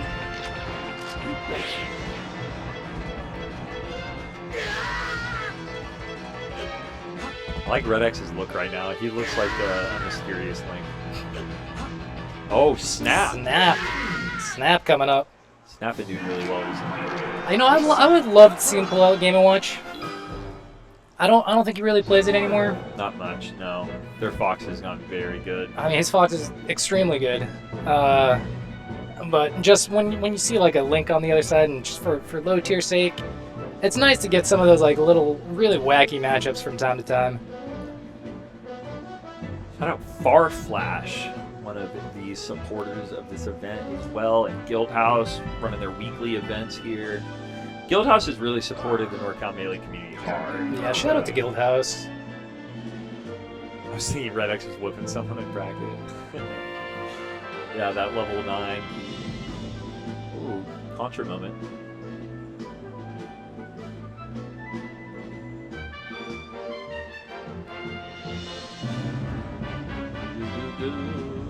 I like the suspenders look as well. Looking snappy. I like that. Looking snappy. I like it. It didn't go unnoticed. Oh yeah, Snap is trying to set up his direct audio. He's trying to split the audio into some headphones so that he can get direct audio feed to his headphones. While listening to music, is that? No, it's to just get game audio in his headphones instead. Oh wow. There's Spark does it a lot. I actually used to do it too. There's like a small little powered splitter you can get. It's like self-powered, and you just plug the cords into the cords in the TV, and it splits another one out, and you put in your headphones. So Got it's it. like the other opponent can hear it still, but it's just in your headphones. It's for like focus and stuff. Snap is a big proponent of trying to find any way to block outside influences and just be able to focus on gameplay, which I think is a smart, Yeah, no, I respect it. smart strat. Some people thrive from all the outside influence, and some people just need to be locked in their zone. And yeah, I think Snap is probably an in the zone type of guy. CJ. Big poops beat buckets? Wow. Morse code trying to sneak something into chat.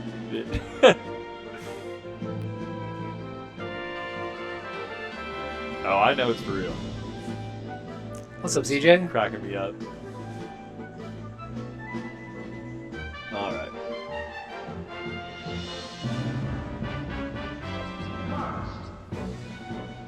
The fox is out. I wouldn't say it was a secret tourney, Asian Matic, but it's not a. It doesn't get the grandiose marketing that the annual Genesis gets. Like, this is definitely more of a regional, local, sort of California targeted, maybe California, Nevada, Arizona surrounding area type tournament. Not so much the crazy international appeal. That bomb catching is so hard to do. Yeah, it's low-key probably one of the hardest things to do in Melee, actually. Yeah, especially like using a system like that.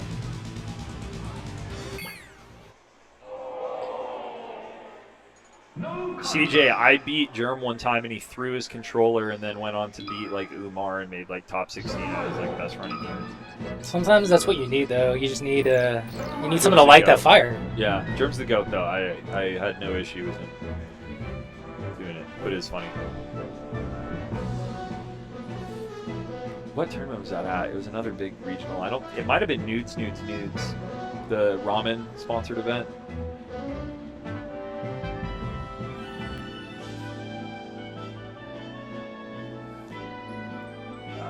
Life humbled me. I walk outside and I just get humbled. you wake up like, oh, this is gonna be an amazing day. You walk outside like, ah, oh, that's right.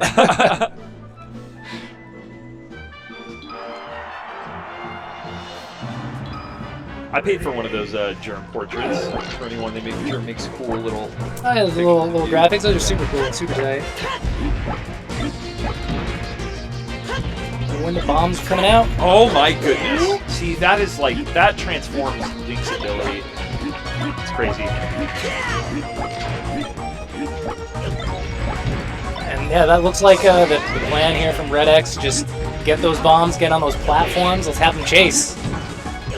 And I think you got to do something like that as Link against Fox. You got to somehow make him play your game. Because if you play Fox's game, this probably isn't going well. Yeah, I mean, Link loses Fox's game for sure. Yeah. You need to kind of mess up their tempo and not let him get that footing. make him play kind of off kilter a little bit, not be comfortable. Even if it's hard, you need to like not let Fox set up, keep the pressure. And Oh, even nice if it's just tech like chase. chaining. Because sometimes you can't commit with your moves; they're too slow or this that. But if you do that jump forward, like empty land, just make Fox have to think about what's happening and respect your hitboxes. Red X doing a good job of that too. Yeah, I actually thought he did a really good job of that first off. Got punished pretty hard for a few whiffs, but overall, I really like the game plan if you can stick to it. Oh, calls out the jump there. Yeah, I think that's another thing you actually need in this matchup. You'll need a couple really good reads. A couple really good reads, and then try to force Fox to play your game. Oh, The wave shines on my shirt. Kind of elementary school easy. yeah. He's slow and heavy and just very easy to wave shine. No. Ooh, that was a tougher stock though. Not playing real well. Kind of falling for the trap. Nice. I learned that in like 2002. You just up B and the Fox dies. Oh, nice crouch cancel. I would have wished he did a grab there. Oh, kind of pinned up against the ledge. And he's, oh, nice down air to get out of it. Down smash covers both sides. Oh, I like that up tilt. It's such a cool move. I like the way it covers behind. It's like Oh. Loxodon up tilt on like rivals players. Nice shine. Bomb. Ah, just barely misses it. Now that bomb, you have to get out really early. It takes a while. No sand. That was cool. That was really cool.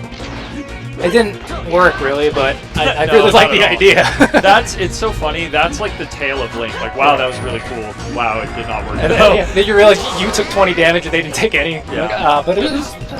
If it worked. Dude, Yeah. that is my favorite thing I've been seeing. The bomb drops into grab is like game changing for Link. Having an actual like, it's like shine grab. The problem is it's just so hard to execute. Yeah. Shine grab is almost brainless. Press down B, you press the two buttons at the same time, you're done. Yeah, definitely great. Nice up B.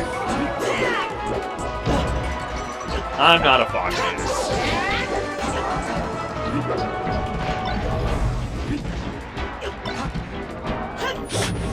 Nice boomerang goes low for the neutral air and gets it. Bringing it back? Yeah, last stock. You know, you never know.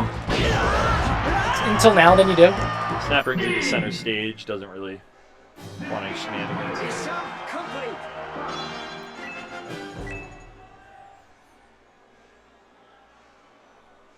Has to be completely installed. Unstaled. I was like, what? Oh, the download's a little bit.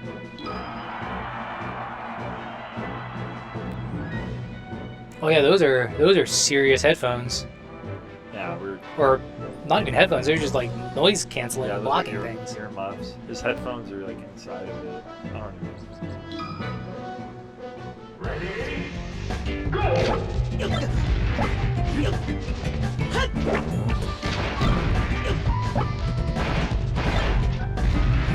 Tree trimmer air protection for the lumberjack. That makes sense.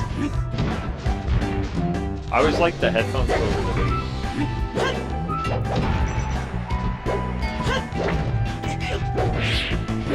Ooh, the up air chain. Isn't able to finish it. sit back. Oh, nice grab. Wow, I'm actually really barely surprised missed. I did. It looked But like I'm it should. surprised the grab hit. So what a dare! Yeah, it was an amazing there. Dropped it real low to get that. Had Randall just in case he needed him, but managed to make it back to the ledge anyway.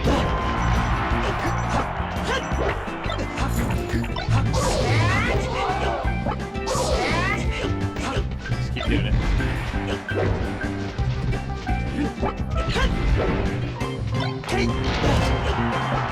Look over at Bombs.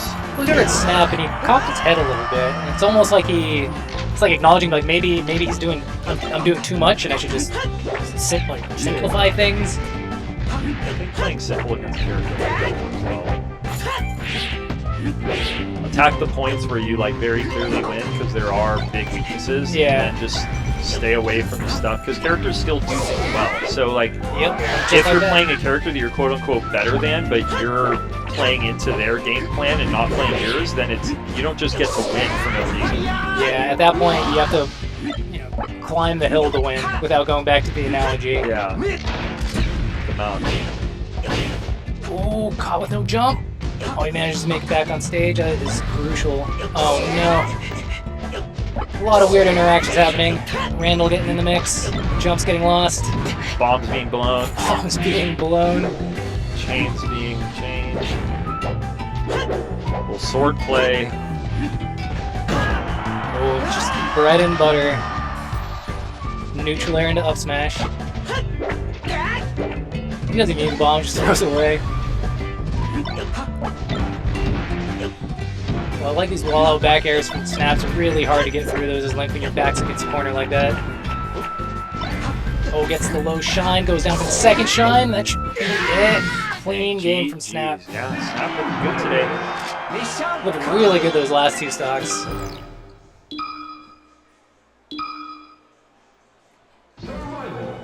Some banger sets today. Yeah, that some good- Bob Sheridan one was so fun. Sean Compre. I'm actually glad they decided to do a random set instead of ICs versus Jigs. Not the most fun matchup to watch. Yeah, I think they knew that too. Yeah, they're probably like, you know what? There are better options here. Ult was yesterday, so there won't be any ultimate today. They had the stage yesterday. NMW coming to the chair.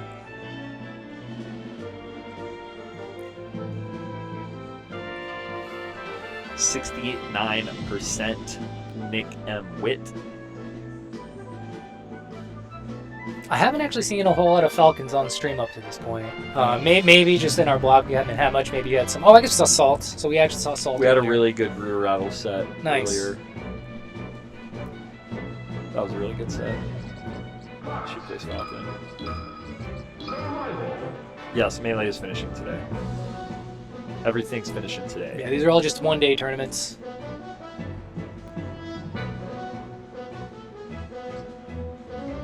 CJ, they just went all random.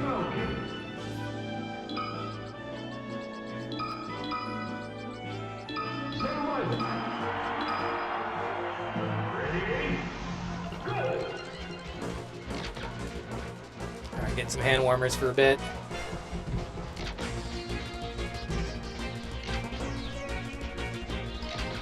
All right. That is my time, y'all. We're swapping off, and I think you'll be happy who is coming on as well. So have a great day. Shout out NorCal. Had a great time, man. Hey, alright, we'll do that. All right. Have a good one, y'all.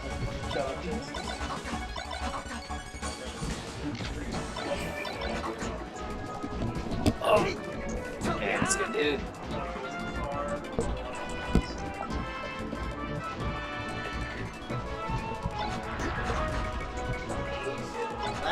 Live? I don't think we're live. Mics are off. Dang it, dude. We are live.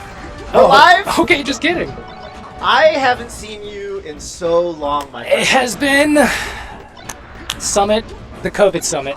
Wow, yeah, The, you were the at summit that. where everybody got COVID. Dang, man. And yeah. we had to cancel the tournament. Blue, and was it that one with Blue and, who else got COVID? Dark Genix was there. Dark Gen X was there. Right. Plump got COVID, but then ungot it. Yeah. Like, we thought Plump had it, Plump had something else. That was a fantastic. Hello, everybody. What's up, everybody? Everyone tuning into Genesis Black.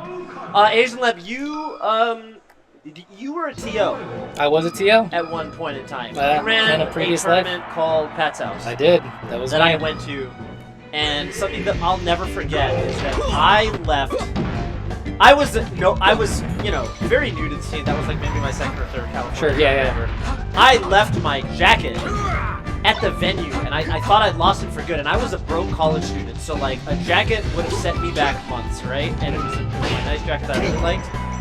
And I thought I lost it forever. You called me when I was at the airport, and you were like, "Hey, I found this jacket. I think it might be yours." You got my number somehow, and you, I think, might have mailed it back to me, or you held on to it for me, or something. I'll never forget that. Extreme act of kindness. My pleasure, dude. I mean, just trying to take care of the community. I wish people knew the degree to which you take care of the community. It's okay. I think about this all the time. I think just the fact that it's still flourishing today is enough for me to know that some part of what I did had influence on where it went. Absolutely. I think absolutely. Are you still playing at all? You play Ices? I do still play Ices when I play. I don't play too often. I mean, I play with my homies. Inevitably, when we have like get-togethers, Melee will come out after a few drinks. We'll play some games. I mean, I still kick it with Zoo and Charlie from time to time. Oh yeah, okay. So we'll play.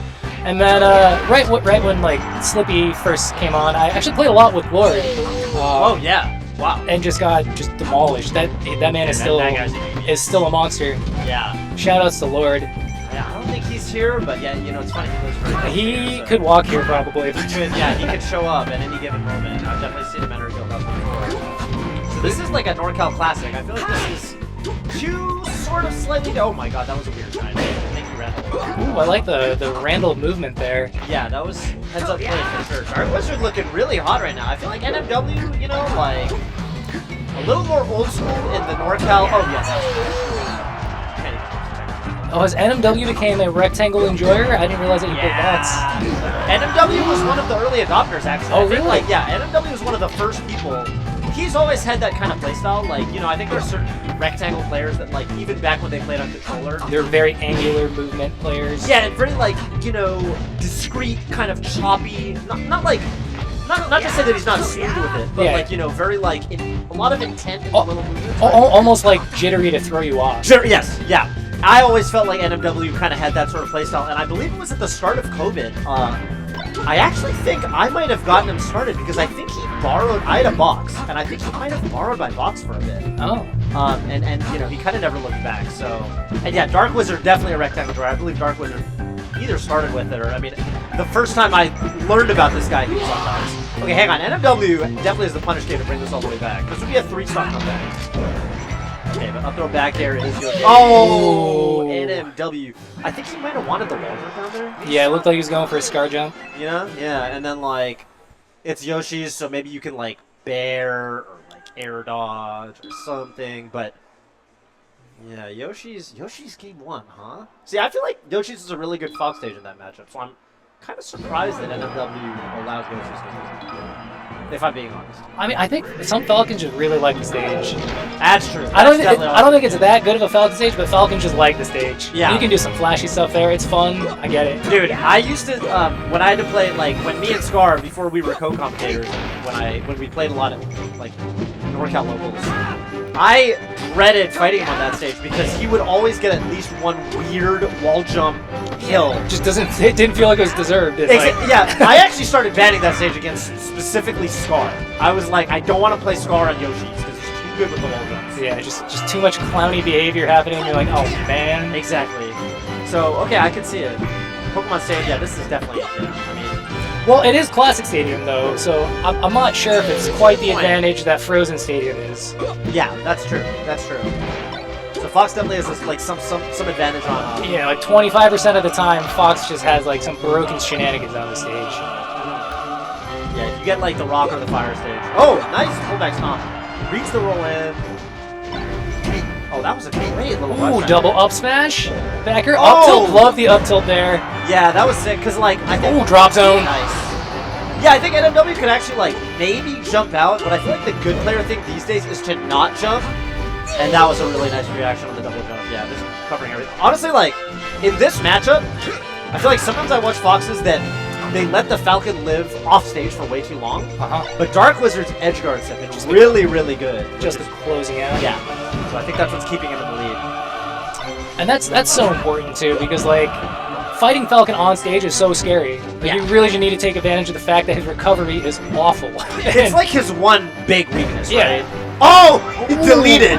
Did he want to tech the little mound of it looked like grass? he was trying to do an Omsa tech maybe. But, Yeah. like the DI for that was just down and away and did not pan out. It was like so close to just teching and surviving, but yeah, the Tech chase knee. Oh, what it? Oh, and now you're gonna get turned around. You don't decide that. I actually wish that he just traded there, that he just went down with the down air. It's like, you know what? And look at that, dude. Dark Wizard's like, again, the edge guarding was super duper on point. Ooh, nice angle. Sneaks back on. off the jet. Oh, this is gonna really Up hurt. air, up smash. Yeah, Oh, there's a huge punish. that's it. That's the That set. might just be it. Oh my goodness. Dude, I didn't expect that. So clean with those edge guards. Yeah, that was interesting. Like 'Cause- two box players. Because I do think that NMW had a lot of neutral wins and had a lot of these raw knees that were, Yeah, that were leading like- to.